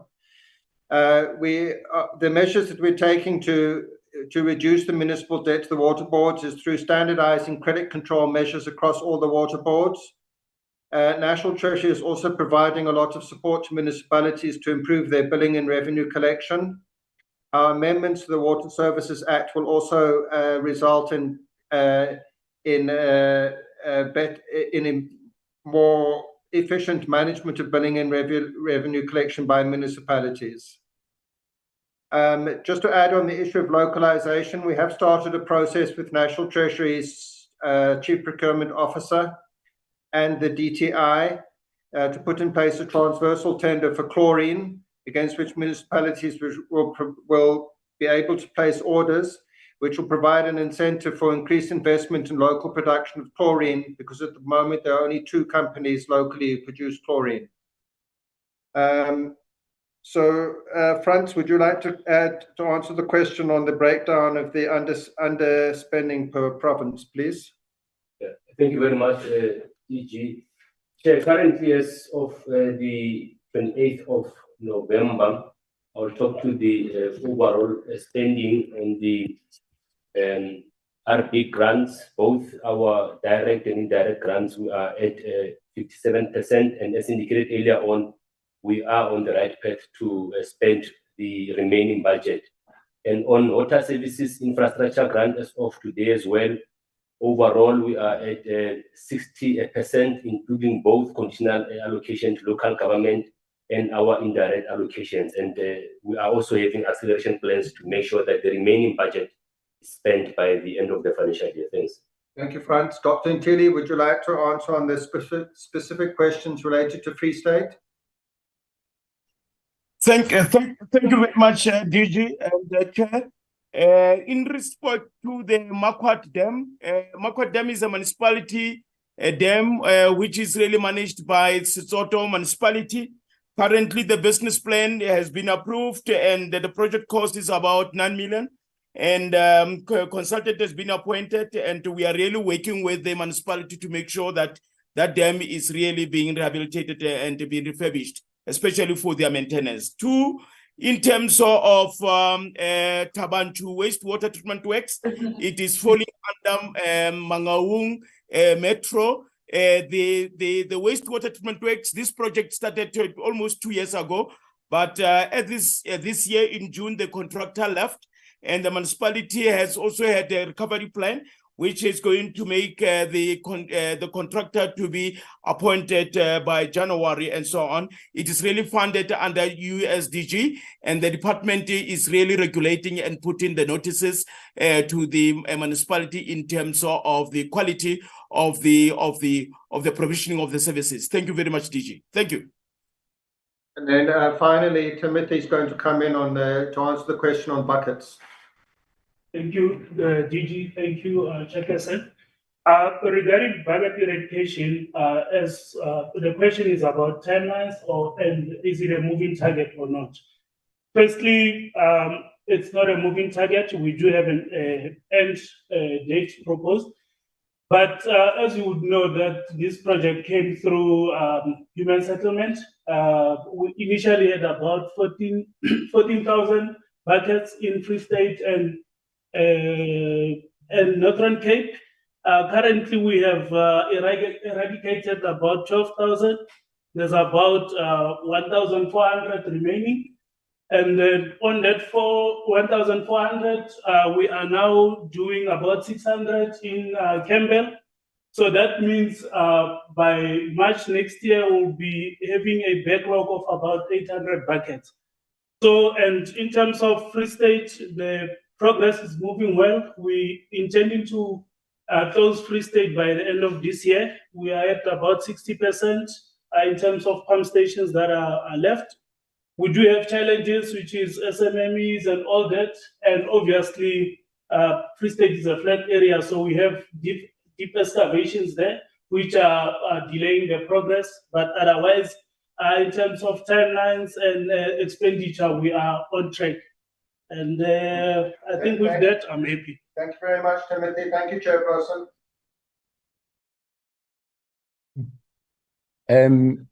Shane, on our side, we appreciate where we hand over back to you, Goke. Honorable DM, DG, DDGs, and the whole department's personnel on the platform, thank you very much. There's quite good information for us to read. We appreciate you are being here. One thing, I think as a committee we are clear on is that the intervention of the national department in the provinces and municipalities, it's there, it's palpable. You can see it, and would really like to encourage you to continue on that course, because it helps. At the end of the day, we may have bulk water, but if there's no water in the tap, people don't understand exactly now who's responsible. They'll just say the government is not giving us water. That's what we are saying. So in terms of cooperative governance and so on, let's make these things real. In fact, I've spoken about the intervention of the department, water and sanitation, when we interact with other national departments, that we should be learning from each other, that your intervention to make sure that at the end of the day, the service delivery of whatever public good that we want to deliver to our people. So with those words, thank you very much. Thank you for engagement and all of the best. We'll keep on looking at you as to sizonithumelela Shenge ilist ukuthi sivakashela miphi imkhandlu ngelinye ilanga nani manikhona ningamalungu esishayamthetho niyobona lo msebenzi ukuze nisibonise kahle, but nje we'll make that undertaking to share because your committee has always been very supportive around our matters. Thank you. Much appreciated. Honorable members, my sincere apologies for having kept you long in this meeting. I know that at 2 we must be back for engagement with the Department of Health, but it was not time lost. We understand the department better now. Thank you very much. We won't deal with other matters on the agenda. I want us to adjourn. Let's meet at 2 o'clock for another meeting. Thank you very much. The meeting is adjourned. Thank you, Sheng, and thanks to all our leaders there. Thank you. Thank you. Ibuyile nesan Sheng. Hey, hey. And so progressive, very good. Siyabonga, Comrade Mlenzana. My task is complete. Enkosi leadership. Yena yoyiphila. Thank you. Thanks,